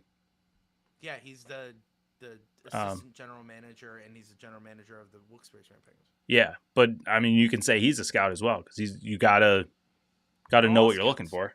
Technically, they're all scouts. Everyone in the front office is scouts, but that's not their job. So I thought Wes Clark was in charge of scouting, like of the scouts. It's possible. It's very How possible. about I just look it up? There you go. Quick little Google search. Jason Spezza. Thank you. More hockey cards. Oh, sorry. Vice President of Player Personnel. Okay. Yeah. Okay, so he's not a scout. But he does scouting. Right. But so does everyone who steps in the office Monday through Friday for the Pittsburgh Penguins. That's a 7-day-a-week job. Josh, that's a 24/7. 365. 365. That's right. But no, that's not his job. His job is not to be a scout. I'm sure he has his say in things. I don't know. You don't need the title. He distributes them, but he also... Yeah, I was going to say, I wouldn't be surprised if he goes and does some like legit scouting as well. Right, Yeah. but that's not what I'm arguing. I'm arguing is that that's technically not his job. Like, kind of like Kyle Dubas. He has to run a team. Even though he is a scout, that doesn't make him a scout. That makes him the general manager. Everyone is, a scout who makes decisions on the Penguins team. You could argue that Dan Muse is a scout. Like, Yeah. he's the head coach of the hockey team. That's his job. But he's a scout. Like, Yeah, he could go out to scout. Good for him. I see your point. I sure hope so. Yeah. Once again, that doesn't mean he's a scout. That's just keeping the pulse on the NHL. Mm-hmm. Josh is a scout. So The worst you've ever I'm just seen. saying, like, I just don't like that like, oh, Wes Clark is a GOAT because he had 2 hits. So, I mean, everyone hits the lottery once in their life, And it sounds like Nyes isn't even that goated, right? He's good. He's good, but he's not like, whoa, that's a William Nylander. That's a Austin Matthews. Yeah, but they were first round picks. Well, Nyes is a second round pick. Okay. Ben Kindle was a first round draft pick. Yeah. Shouldn't he be producing more? It's his first year. Expectations of this. I'm sorry. I didn't know all the variables that it takes for scouting. I'm just confused. I Okay. don't know how this You're works, too Josh. salty tonight. Let's just sign off. Wes Clark has been known for It's going on 2 hours. Let's call it. One pick doesn't make you goated. just saying. I'm just arguing.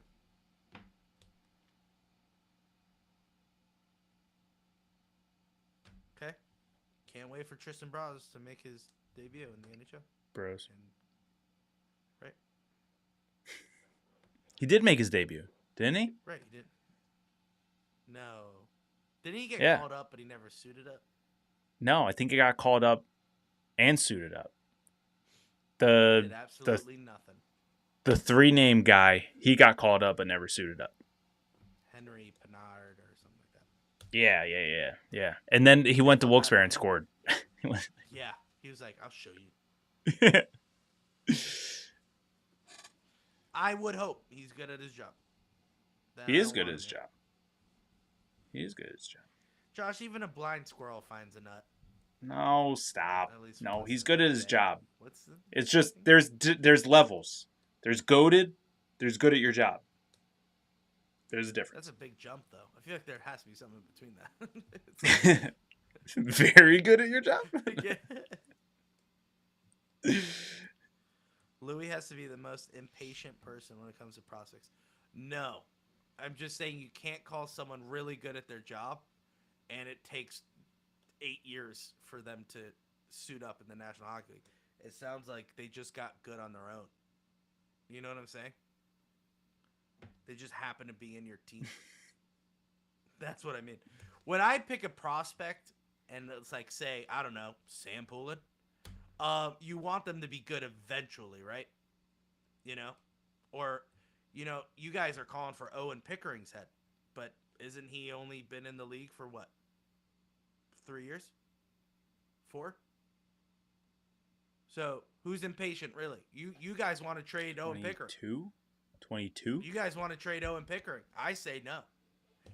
Aren't I the one who said to send Pickering? Not Pickering. Brunick back?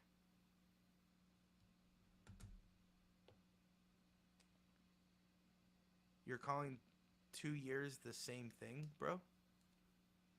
Right, well, if he's such a good pick, then 2 years shouldn't be a problem. No? I'm confused.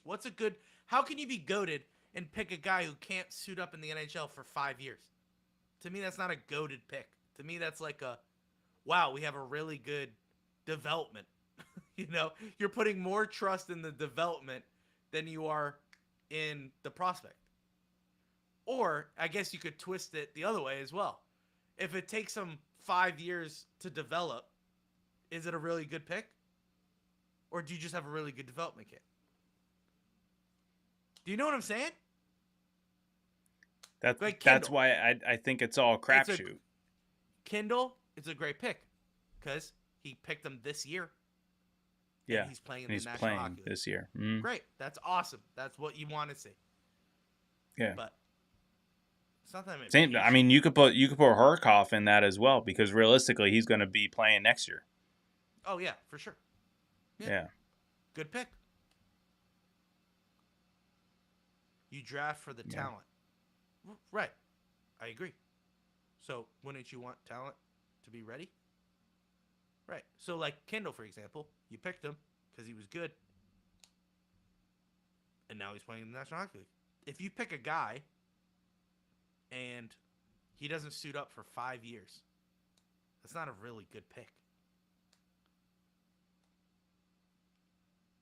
Goated pick is a number one center coming out and saying, right. Yes, Shane. Very good. Did he do that? I don't know. I don't know what Shane is referencing here. I think Shane is just referencing like if it's a hypothetical. Yeah. Yeah, I think if he did that, kudos to him. Then, wait, Zach, you're not arguing the way you think you're arguing. Nobody saw this from Kindle. Then why did we draft him? Because Wes Clark did. Because Wes Clark saw something. I see what you're saying. Nobody saw this from Kindle. Wes Clark did. Right. Yeah. I'm not disagreeing with the Kindle pick. But you can't call him a GOAT because he just picked Kindle. You know? Yeah. That's what Josh is yeah, exactly. Yeah. Right. Like, because he got one pick right. If he drafted Gensel, okay, 3rd round pick, becoming who he is today, goated. Yeah, I think anything third and beyond. Yeah, If like you- we're looking, you get crown goated when you get like a Tom Brady, a Brock Purdy. Do you know what I'm saying? Yeah, Maybe not tonight, Ayo. But late round pick who hits early. you're arguing for it, so Yeah. So that's why, like, Kindle's a good pick by Wes, and why everyone loves him, meaning Wes, because like what Zach is saying, nobody saw that from Kindle. well, No they one did. was They just expecting him said to he'd be a a second round pick. mid first. Yeah, they were calling him a late first, Referring to Tom Brady. early second round pick, and we grabbed him mid first. And it's like, yeah. So Kucherov was a bad pick by that scouting team? Did Wes Clark pick Kucherov? Hints. Did Wes Robertson. Clark pick Robertson? I'm arguing against Wes Clark. I don't get the development argument. I don't understand what you're saying. What I'm saying is, I said you can make a case for development because I flipped it on both sides. It's like you can make an argument that if a guy takes 5 years to suit up in the NHL, is it because of development or is it not because of development? I made a case for both. And everything's like You could make an circumstantial argument too. for both. Yeah. So did Kucherov wait 5 years to play in the National Hockey League? Okay. But did Wes Clark do that? Nope. Did Robertson? Did he take 5 years to dress in the National Hockey League? No, I think what he's saying, I think those guys were drafted after Kucherov, is my guess. What? So Kucherov was a bad pick by that scouting team? Hence Robertson? I don't understand your argument. But then yet again, if Bledsoe didn't get hurt, if Bledsoe doesn't get hurt, no one would know who Tom Brady. Right. It's all like Josh just said. It's all like there's a lot of variables too.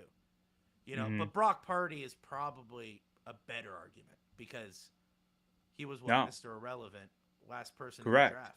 Oh, Alex Smith. I forgot about Alex Smith, no? Colin Kaepernick. Who was the guy that went down? No one went down. For Brock Purdy.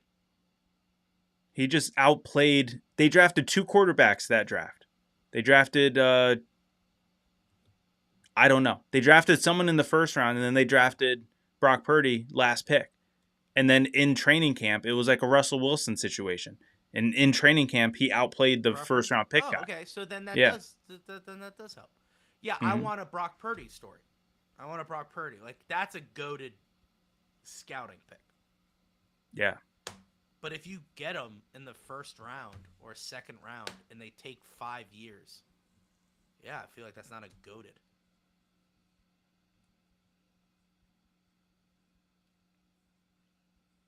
So who went down, Zach? I don't think anyone went down. I think he just outplayed them. Zach is saying that he was a third string. Yeah, and I think he just ended up outplaying everyone. Trey Lance. Yeah, Trey Lance just sucked, right? And then they just threw Purdy in, and I think he played so. great. I'm using examples based on your argument. You are claiming it's more development than a scout if they take the player. Oh, no, he's saying you're saying it's more development than a scout if it takes a long time. Right. Yeah, that's what I was saying. Because you're saying Wes Clark saw something in Kindle. Okay, let's take this example. If Kindle doesn't play in the NHL for like 5 years, clearly his talent alone couldn't get him into the NHL.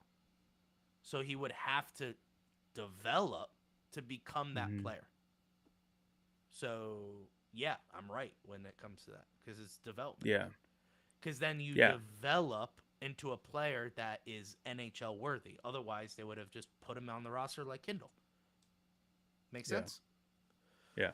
So, yeah, you could pick a player Like, I could pick Joe Schmo, but if Joe Schmo doesn't develop the way we did, i.e. Sam Poulin, then you get rid of him.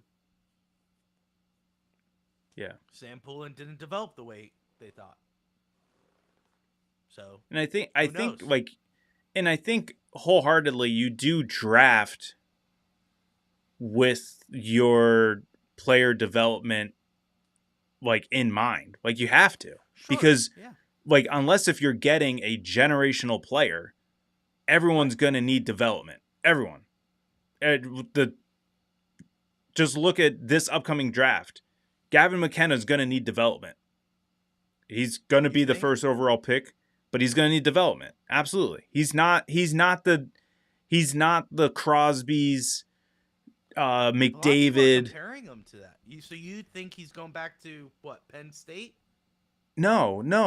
That's not what I mean in AHL. terms of development. That's not what I mean in terms of development. You can have development in the NHL. You can have development in the NHL.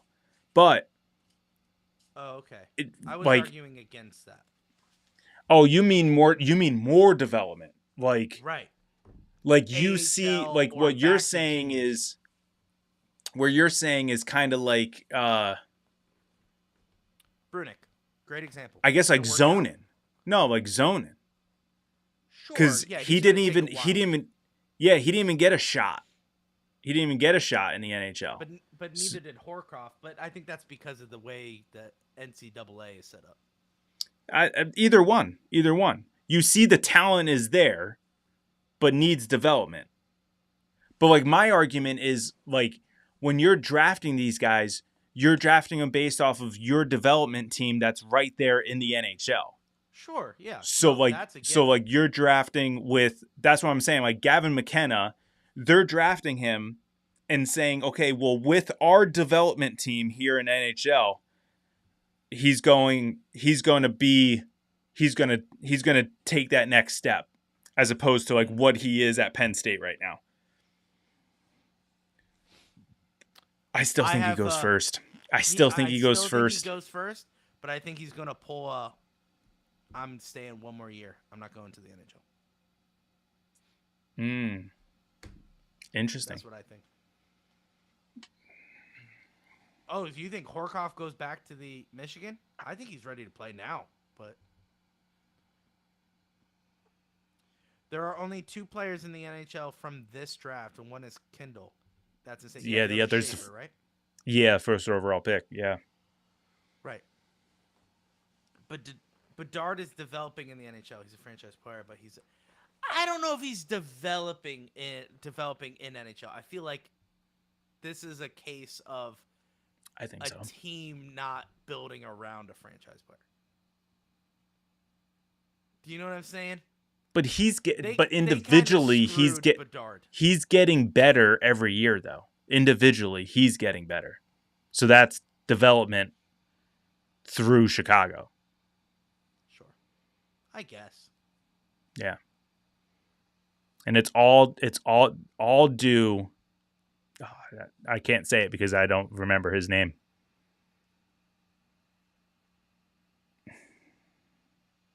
Who's the guy who was an assistant coach with us, and then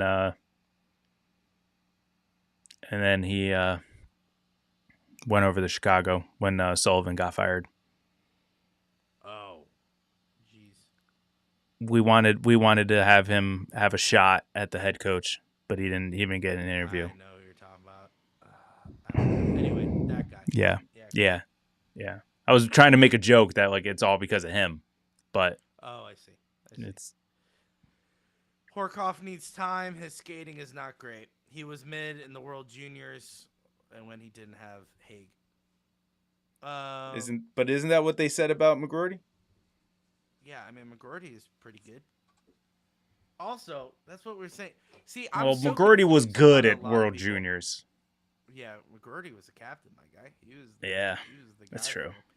But yeah. Brunick was dead quiet in juniors. Got sent back to juniors because of it. Yeah, well, they got kicked out of the thing. But yeah, you're right.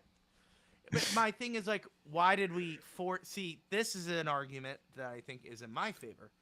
They tried to make Brunick work, and he needed more development. They tried Yeah, literally NHL every development. loophole. Well, everything. They tried everything. They tried every loophole and everything to keep him in the National Hockey League and the AHL. And I think he needs development. Yeah.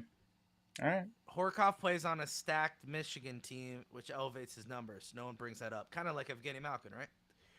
Gavin McKenna has likely played his way out of first. Many scouts are down on him, and he didn't wow anyone at World Juniors. Ivan Steiberg is first right now. Josh, I think, is right. McKenna still goes first. I think no matter what goes on, I think, first of all, he's playing in America for the first time. I think he still goes first. Because, once again, Zach, this is for your argument. Don't you trust your development? So if you are picking McKenna, you know he's going to be great. So you still pick him number one. Because I think some people are still going to hang on to what he was doing a couple years ago, right? Comparing him to Crosby, like what Crosby did at that level. I still think that McKenna goes first, and he's going to help the team. Now, is it going to be immediate? Maybe, but that's okay. Yeah, McKenna is still going to be. He's going to be a generational talent. 100%. No, sorry, you can't become a generational talent. You either are or you're not. I think you can. Nope. He doesn't have to go. He doesn't have to start in the NHL to be great. That's different. Being great and being generational are two different things. Do you think Bedard could become a generational talent? No, because I didn't think he was coming into the draft. A lot of people did. He was going to change what team picked him. That was what was being said around Bedard. Yeah, but that doesn't make you generational. Generational is like you change the game of hockey. You change the game. Right. Right. Like McDavid is changing the game. But remember, he was we've generational. had this conversation. This is a side conversation. We are coming up in an age where it's not just one or two guys anymore. There's like 5 of them. Do you know what I'm saying? What do you mean? No, I don't know what you When mean. Crosby and Ovechkin came in, it was clearly those two are going to change the game. In fact, they did. Correct, but that was a fluke year that there was 2. I don't think you don't. Yeah. David came in, but did he change the way hockey's being played? No. Yes, much faster. It became much faster. More high powered now. Celebrini, you cannot argue because he's playing within the system. No, that's my thing. What do you got? All right, so you need to define what generational is. Is it? You don't need you don't need the system. You put the team on the back. You put the team on the back and carry that player. So then Crosby, by your definition, is not generational talent. That's not true at all. You can put the team on Crosby. He had Malkin. No, that does not mean that. Just because there was someone else doesn't mean that he's not generational. You take Malkin away, Crosby still does what Crosby does. Okay, so what about in an instance with Bedard when he has no one to help him? Then he should be able to elevate Chicago. If he's generational, has he not been scoring? He has been getting better. He is developing. That does not make him generational. If he was generational when he got drafted and started couple years ago, whenever he got drafted, then it should have just been from there. Celebrini had a quiet first year. I'm not calling Celebrini generational. I don't think he is. No, he's not. He's saying you can argue Celebrini. No. To be a generational talent. I say no. I agree with the first statement. Last generational talent was McDavid. Bingo. Hold on. Generational Bingo. Talent. Generational talent is coming in and immediately being a game changer no matter your team. Hold on. I can't hear you. Hold on. Oh. Go ahead. You can talk. Generational is coming in and immediately being a game changer no matter your team. But Bedard was a game changer. Bedard changed the way Chicago is going about playing hockey. Just because he's on a sucky team does not mean he's not generational. Same thing with Celebrini. The Sharks are no good. You're saying Celebrini is good because he's putting up points. No, I don't think Bedard did enough. Like, because like Bedard is Matthews no. Why? An elite goal scorer. He's an elite goal scorer, but he's not generational talent. No. Celebrini did not have a good first year. Yeah, Bedard is having a better year this year than he did last year. Yeah, but Celebrini, it was still a productive first season. But was Bedard's. Okay, but again, but Crosby, McDavid, they literally are coming in and like hitting the ground running. It doesn't matter if they're 17, 18 years old playing against 30-year-olds. It means nothing to them. But Bedard, Celebrini, they struggled with that for a little bit. You can't struggle with that if you're generational. You can't. Okay, so then my question is, fine, if you want to say that, great. What about Austin Matthews? Because he didn't struggle. Yeah, but that's different. Like, I don't think this is where I get it makes no sense. He's not generational because you can't. No, because you can't. No, because you cannot put the team on Austin Matthews' back and them be good. When he came into the league.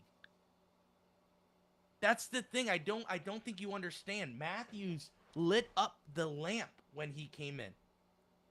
He was argued to be the next thing right after McDavid got drafted.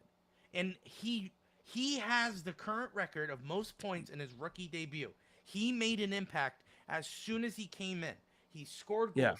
Yeah. Is he not generational? So that's what I'm trying to say. I don't think so. I don't think he was. So. I don't personally think so. I'm just pushing on your argument. You cannot say, because he put the team on his back. Matthews did that. Yeah, I don't know if he did the way that like we're talking about. Celebrini did not have a great first year. Celebrini did not have a great first year. Yes, and I agree, Shane. That's your generational talent. If you're consistent and you're the best player and you could be argued as the best player in the NHL, because it's, it's always an argument. Look at Lemieux and Gretzky, they played at the same time so. If you can be argued to be the best player in the league, I think you have a right to argue if you're generational or not. Austin Matthews had some pretty good years in his beginning of his career. So would Malkin not be generational then? According to you, no. See, I think if you put him on a different team, yes. But see, you can't change the rules. That's my thing. That's what you can't think. I don't know, Zach. Maybe I'm just not good as a scout as you. But when it comes to generational talent, Celebrini, I don't think is. I don't think it is. I don't think so either. I just don't. I don't think he fits the mold. I mean, he's good. Don't get me wrong. But I just don't think so. McDavid is our last generational talent as of right now. But I don't think he's changing the game. He's just the franchise guy. He's the face of the NHL. As of right now. And then there's going to be some guy. So McDavid is the guy right now. There's going to be a young guy. I don't think it's going to be Celebrini because I think someone else. Oh, I don't think Joe Sakic. Because Joe Sakic was that generational guy. I'm trying to think of a better comparison. Malkin is Pittsburgh's Peter Forsberg. Phenomenal hockey player. Hall of Fame bound. Amazing player. Great. But he is not the guy. Joe Sakic was the guy. Peter Forsberg helped them win Stanley Cups, but he was not the guy. I think that's a fair argument.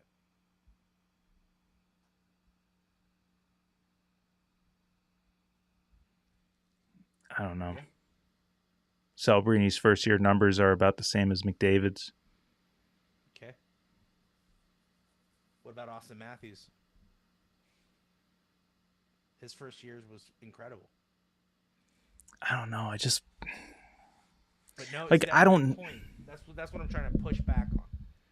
Everyone's like Celebrini. Okay, well Matthews had a great start. Is Matthews a generation? No, he's not. Okay, why is he not? Because he's not consistent. That's the issue. Wonder if Celebrini falls off next year.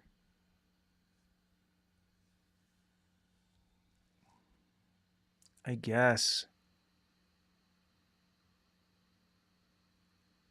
I don't think that Malkin better than Ovechkin.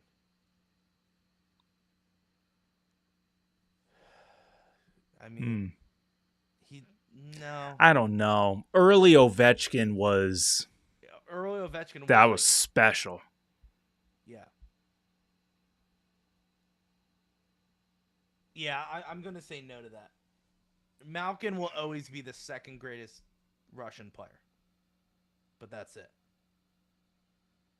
Ovechkin was unreal. His first year. Won the Calder, by the way. First few years. Yeah, Several it was years. always him and Sid. Gino was... Yeah. Listen, Gino's a great hockey player, for sure. I'm not arguing that. But he is... Yeah. Okay. That's fine. Who has more points? Who has, I think it's just the overall game, too, though.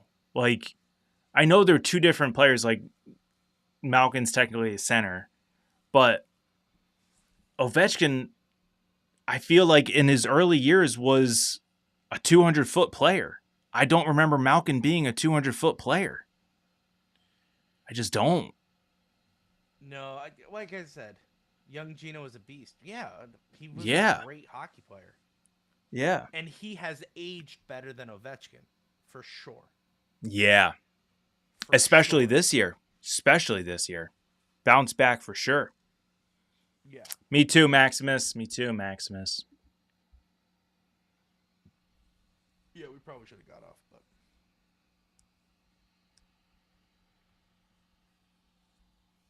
I don't know. I think listen. In the beginning, he was. Ovechkin was so fast when he first came in the league. He dominated that ice. Now, don't get me wrong. I am not calling Ovechkin a two-way player. That's not what he's known for. He's obviously just a goal scorer. In fact, it was, I would say 5 years into his career, and then he stopped doing a two-way. It was then after that, it was just like, I'm just going to stand here and score. And he did that for the next 10 years. He was a fast player. He was arguably, the whole thing was, it was him against Sid. It was super close. Don't get me wrong. I'm not saying oh yeah, of course Ovechkin. But I will say Ovechkin wins that battle against Malkin for sure. Now, does Malkin deserve to be a top 100 player of all time? Yeah, he does. But yeah, I don't know if he's best.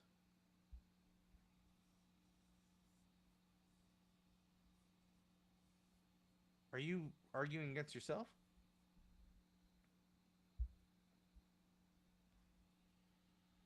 That's what I said.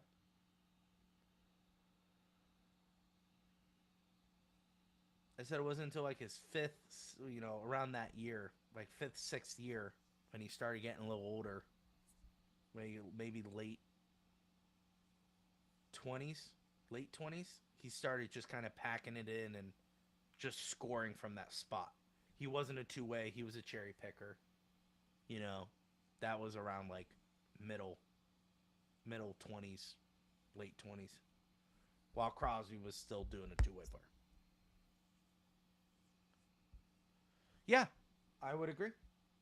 Malkin is top 50 all time.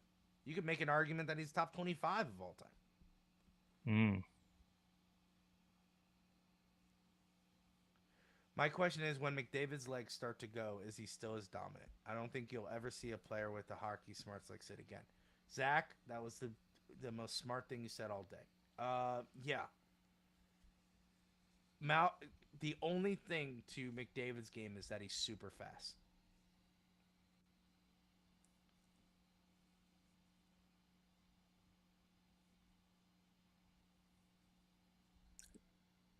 That's the only benefit to McDavid, because that's how he can maneuver. Is just because he's super fast on his skates.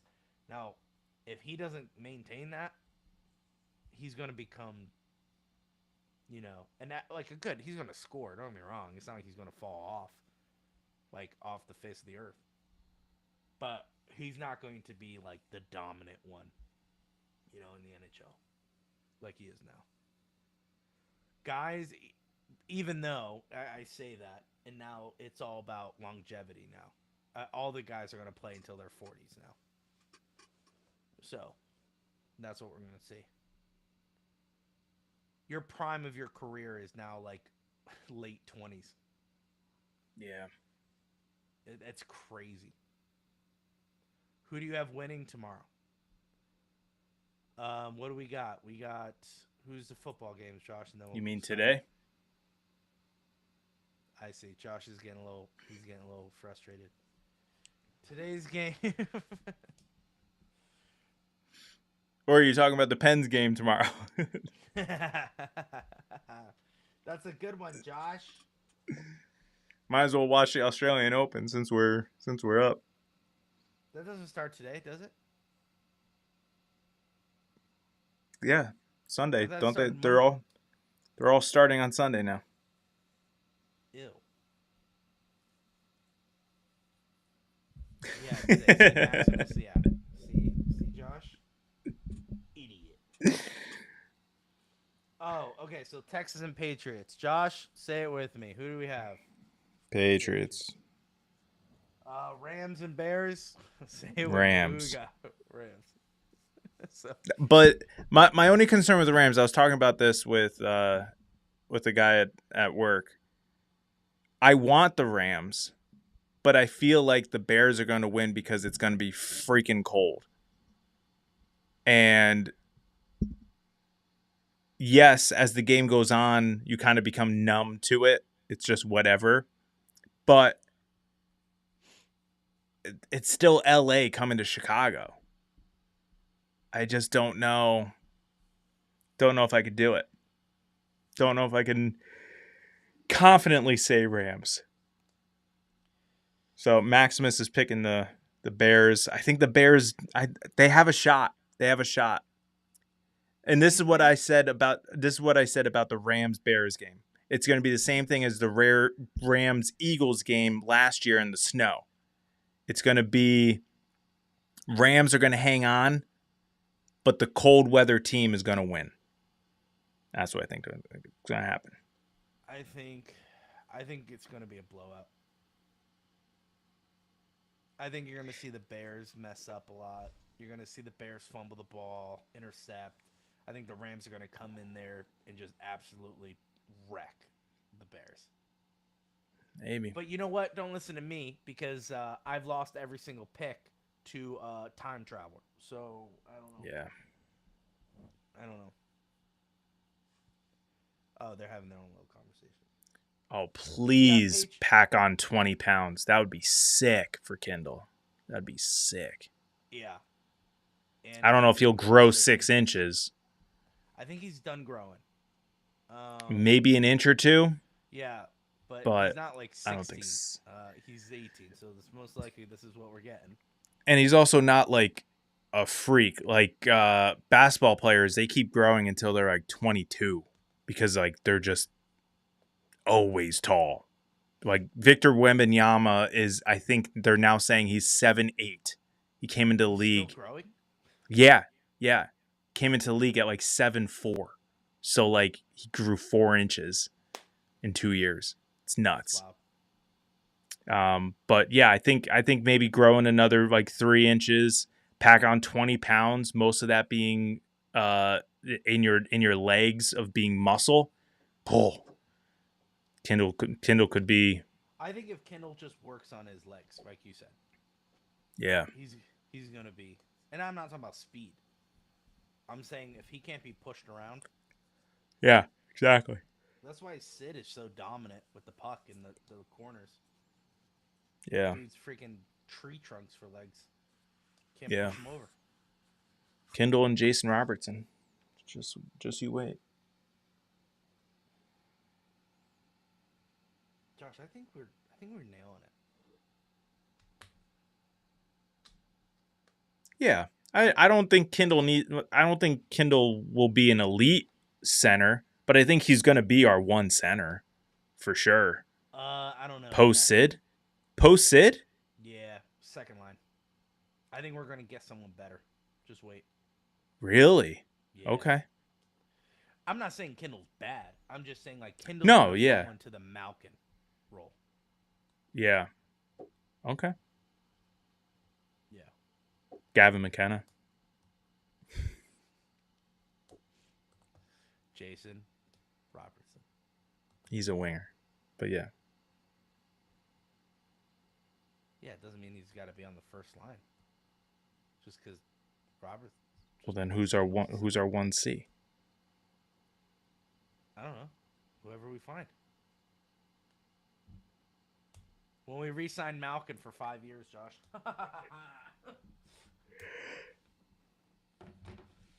See, that's a joke because I don't want Malkin to be everyone. And with that, we hit a 2.5 hour live stream. Yeah. I'm gassed. I've been gassed. Yeah. Kenna's a winger as well. What? I thought he was a center. Oh, I was wrong. What else is new? Bedard. Shane, you read my mind. I would love Bedard on Pittsburgh. I think that'd be really cool. Now, I would love everyone on Pittsburgh. I'd like Celebrini on Pittsburgh. I'd like McKenna on Pittsburgh. Cale Makar. Who else can we get? I don't want? McDavid. Correct. Don't want He could- McDavid. He could. I'll take Austin Matthews. I don't want him either. He's like the Caleb Williams of the NHL, if you know what I mean. You got it. Josh nailed it. You like what I said there? All right. It's fruity. Well, no, I said he nailed it. But all right. Oh, nice. I know. Very nice. It's late for you. Yeah. But to be fair, that probably goes over my head on a normal day. Guys, if that happens, holy crap. I know it never will. Zach, if that happens, I'll buy you a Makar Penguins jersey. Both things have to happen, though. It's got to be both. It's got to be both. And it can't be like years down the line. Like yeah, Makar's doing like a washed up Makar. Yeah, Makar's doing his retirement tour, signs with Penguins. I said I don't want either of them. So, does he produce in the playoffs besides that 1 year? Doesn't really produce in the Stanley Cup. Ew. I mean, he broke the record for playoff points, but yeah. I said besides that 1 year, Josh. Were you listening? Oh, was that the 1 year?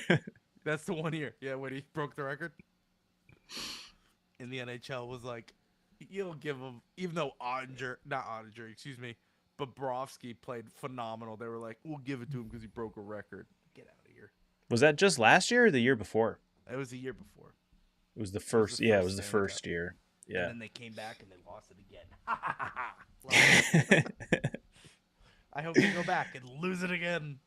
You know, once he wins one, he's gonna be in the conversation with Crosby, and it's so dumb.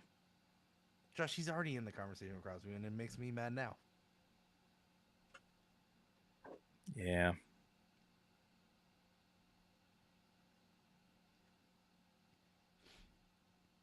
All right, you good to go? I gotta Yeah. wake up today at 7 o'clock. Nice. Go get 6 hours of sleep. And I'll just sit on my phone and sit in my bed and scroll on my phone. Nice. Because I need to relive the Bills' loss over and over and over again. Yeah, I'll go look it up and see what happened. Oh, so bad. Shane. Is Horkoff a center? Doesn't matter. I like it. Whatever he is, I like that. What? Right, guys, he's a defenseman. Oh man. I'm still holding out hope. I know you mentioned Owen Pickering before. Still holding out hope. Me too. I like Owen Pickering. No one likes Owen Pickering. How Zach, me too. Give me Celebrini over Bedard, but Celebrini won't be available. Bedard might be.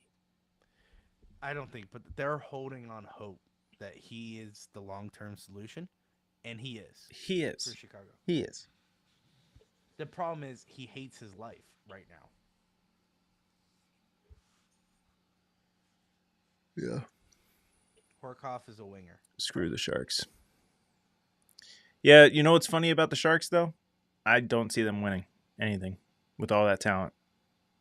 They're not going to do it. Oh, yeah, they'll never win a Stanley Cup, I don't think. Yeah. They're gonna waste that talent over there. Yeah, they're just a farm team for the rest of the NHL. Yeah.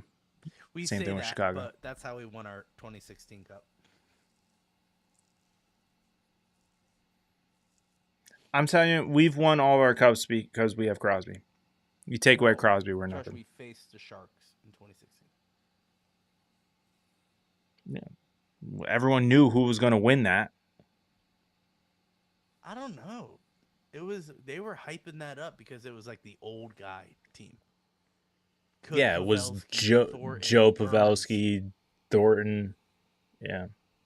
Can they win one last cup together? Oh, yeah, Brent Burns was on that team, wasn't he? I know. Yeah. Who was their goalie? He was so good, too. Smith? No, it wasn't Smith.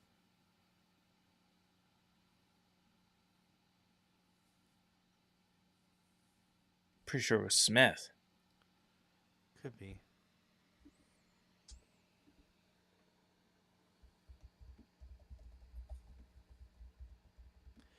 I would argue that goaltending depth did not win us 2016. Martin 17. Jones. Martin Jones Jones. was phenomenal. He stood on his head. I'll tell you who really won 16-17. Josh, who won 16-17? Young guys. Young guys coming in. It was the Mike Sullivan boys who came in and won that game. Gensel and I know. Josh is upset. Don't remind him. we're not talking about it, Maximus. Who's my guy? Tommy boy. Tom Kuhnackel. Tom Kuhnackel. That's right. You love Tom Kuhnackel. I did. Oh, I saw a crazy stat. Is it Koivunen? Or Puustinen? Koivunen? One of them was like passing all of these records in Wilkes-Barre. I think it's Puustinen. Is he really? For points and like goals scored. It's like crazy. He's passing like Shane Endicott and like all these guys that like we watched, right? And it's so cool to see because then at the top of all these lists, so for example, we got Puustinen passing like Shane Endicott and all of these guys, who's the Colby Armstrong with like 60 something goals or whatever, right? 60 something goals. It's like, oh, that's great. You know who's number one at all of these lists? Number one. All of these lists. Jake Ansel. Oh. No. All of them, Noah. Louis. Points. Joshua. Do it Sorry. again. I'm Points. Points, goals, assists. Come on, Louis. You know it. Say with me. Come on. Come on. For Wilkes-Barre. He's got everything. Michelle Olay. I don't know, Josh. Who? No, he passed Michelle Olay. It's TK. Tom Kostopoulos. He's got everything. The longevity beats that. Yeah, He's but there it's for 40 hilarious years. because of the longevity. He's got like 600 points. Like no one's got like 100. Like it's Yeah, like 'cause Tom Kostopoulos. it's crazy. Of a AHL Lifer. journeyman. Like, Yeah. that's all he is. Yeah. I was looking at it. I'm like, this is hilarious because it's like literally double, triple digits, and then it's just like single and double digits all below it.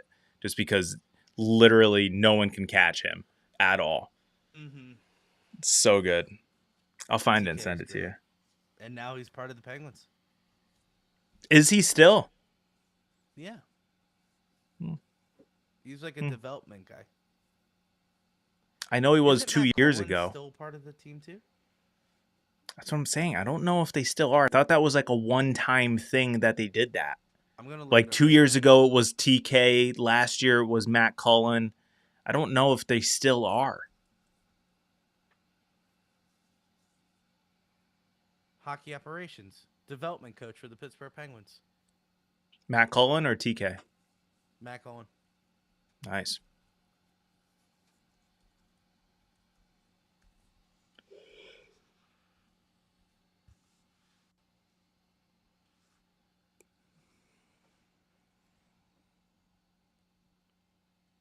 The director of player development, Tom Kostopoulos. Wow. For Wilkes-Barre? For the Pittsburgh Penguins. Wow. Tom Kostopoulos. Look at you. Look at all of our legends. Tom Just Kostopoulos gems, and Andy Chiodo. It's wild to me that he's a goaltending coach. Isn't it? Not for long. Okay. Well, I really thought he was going to get fired last year. Me too. Yeah. Well, he's a lame duck. He's on the last year of his contract. Andy Chiodo has a contract? Yeah, every coach has a contract. Even the like development guys? I don't know about those guys, but like yeah, like Dan Muse, Nick Bonino, they're all under contract. I know the coaches do. But Yeah. like, I feel like he's Andy Chiodo's a coach. a goaltending coach. Yeah. Still a coach. There's also a video coach, Josh. Yeah, Does he they're all get under contract? contract too. Yeah. That's wild to me. Yeah. Which did you see our video coach? It was his 500th game. games. That's right, Josh. Hopefully the arena did something and it wasn't just SNP giving them just a nice little graphic. Okay, here's the coaching staff. Who I guess apparently Dan Muse, Todd Nelson, Mike Stothers, Nick. That's that old guy. Rich, yeah, Andy Chiodo, Madison Nickel, which is the video coach. Video. Games, and then Troy Mhm. Paquette. Yeah. There you go. Player personnel. Yeah. Holy frick. A lot of people. Well, player development. I feel like that's where they are. Matt Cullen is still here. Player development coach. Tom Kostopoulos, director of player development. Nice. Is Trevor Daley still here? No, he is not. He is not. I'm looking through all the. Is Amanda Kessel still here? I don't know. Oh yeah, I think so. Right? She's management. Oh yeah, Yeah, wasn't she Amanda- like Oh, assistant? Trevor Daley is still here. He is special assistant to the president of hockey operations and GM. So he works with Nice. Kyle Dubas. Dubas. He's Dubas's gopher. Yeah. Hey Trevor, I need a coffee. I want 2 cups. Amanda Kessel.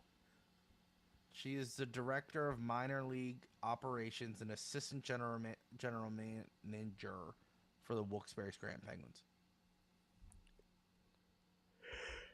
Nice. I feel like our management is stacked. It really is. There's a little bit too much. Right? Right? Ready? Here's the management. Kyle Dubas, Jason Spezza, Wes Clark, Jonathan Elrickman, Vuki Mpufu, Andy Saucier. Oh, that's the cap guy. The what guy? With the weird, not weird name, but just different last name, I Mpofu? should say. Yes, he is the salary cap guy. Yeah, he is the director of hockey operations and legal affairs. Yes. Yeah. There's So Andy he's in charge. Saucier. Yeah. Amanda Kessel, Lucas Malloy, Nicole Goering, Doug Wilson, Trevor Daly, Jason Suttling, and Ed Joyner. That's all management. That's wild. Wasn't there, I guess nothing ever came of it, but wasn't there a guy who was hanging around Dubas during the offseason who just retired?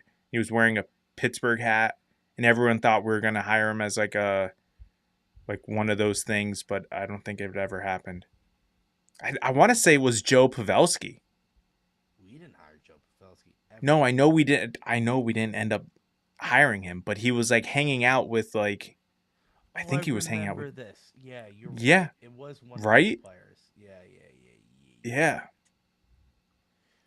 And then Yeah. ownership. It says Fenway, but we know it's the Hoffman Group. Hoffman Group. And then minority owner is Merrill Lemieux. Still? Mm-hmm. Oh. It's great.